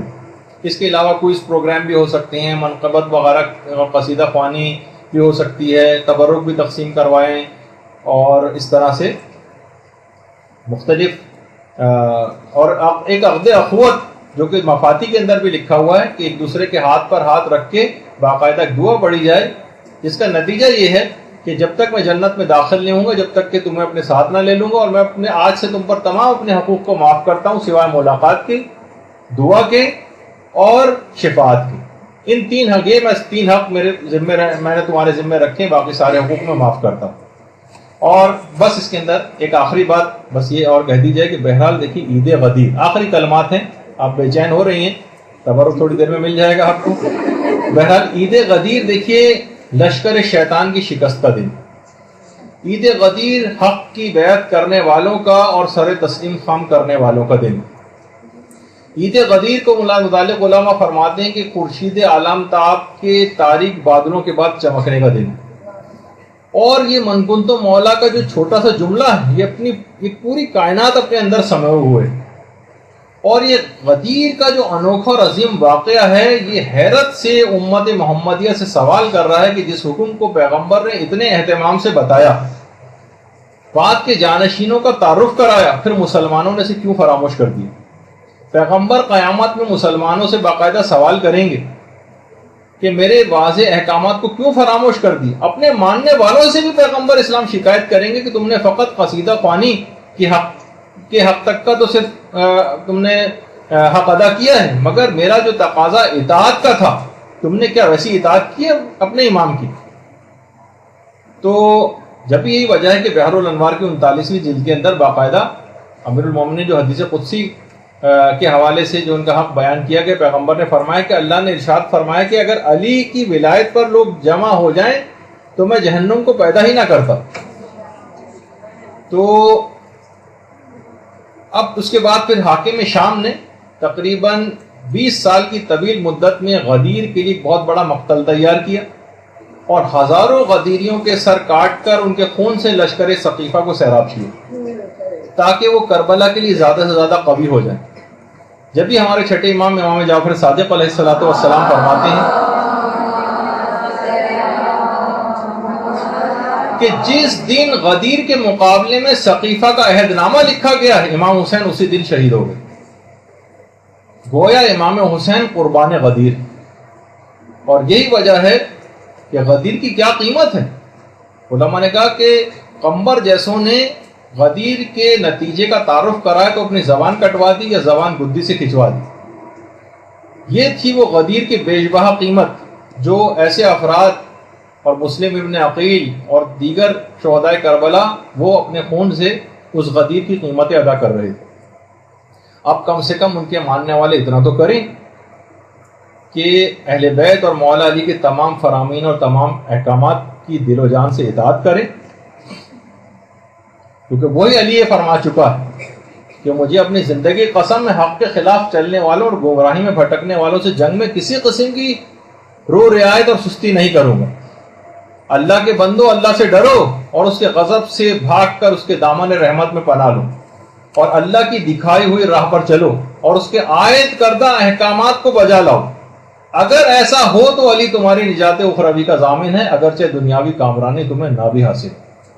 یہ علی کہہ کر جائیں، تو دل و جان سے علی کی اطاعت کرنی ہے تاکہ پیغمبر کے اس اعلان غدیر پر ہم تجدید بیعت کر سکیں اور اپنے امام زمانہ علیہ السلام کے حضور سرخرو ہو سکیں۔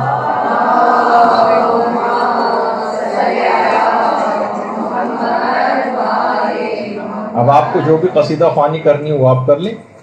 آخر میں بس اس دعا کے ساتھ کہ ہمیں امیر المومنین کی اور تمام ائمہ اہل بیت علیہم السلام کی سیرت کی پیروی کی توفیق نصیب فرمائے، اور جتنے بھی ہمارے مرحومین اس دنیا سے جا چکے ہیں وہ آج کی تمام برکات، آج کے دن کی اور تمام فضائل اس سے بہرہ مند ہوں۔ اور بہت سے لوگوں نے اپنے مریضوں کی شفا یابی کا بھی کہا ہے، خاص طور پر اس مدرسے کے ایک محسن وہ آج کل کافی زیادہ علیل ہیں اور ان کے خانوادے نے بھی آپ سے ان کی دعائے صحت کی اپیل کی ہے، تو آپ لوگ خاص طور پر ان کو بھی اپنی دعا کے اندر آج یاد رکھیں۔ وصلی اللہ علی محمد وآلہ الطیبین الطاہرین۔ اللہ جل اللہ جل اللہ جل اللہ جل یا مولا اللہ جل اللہ جل اللہ جل اللہ جل اللہ جل اللہ جل اللہ جل یا صاحب السماء اللہ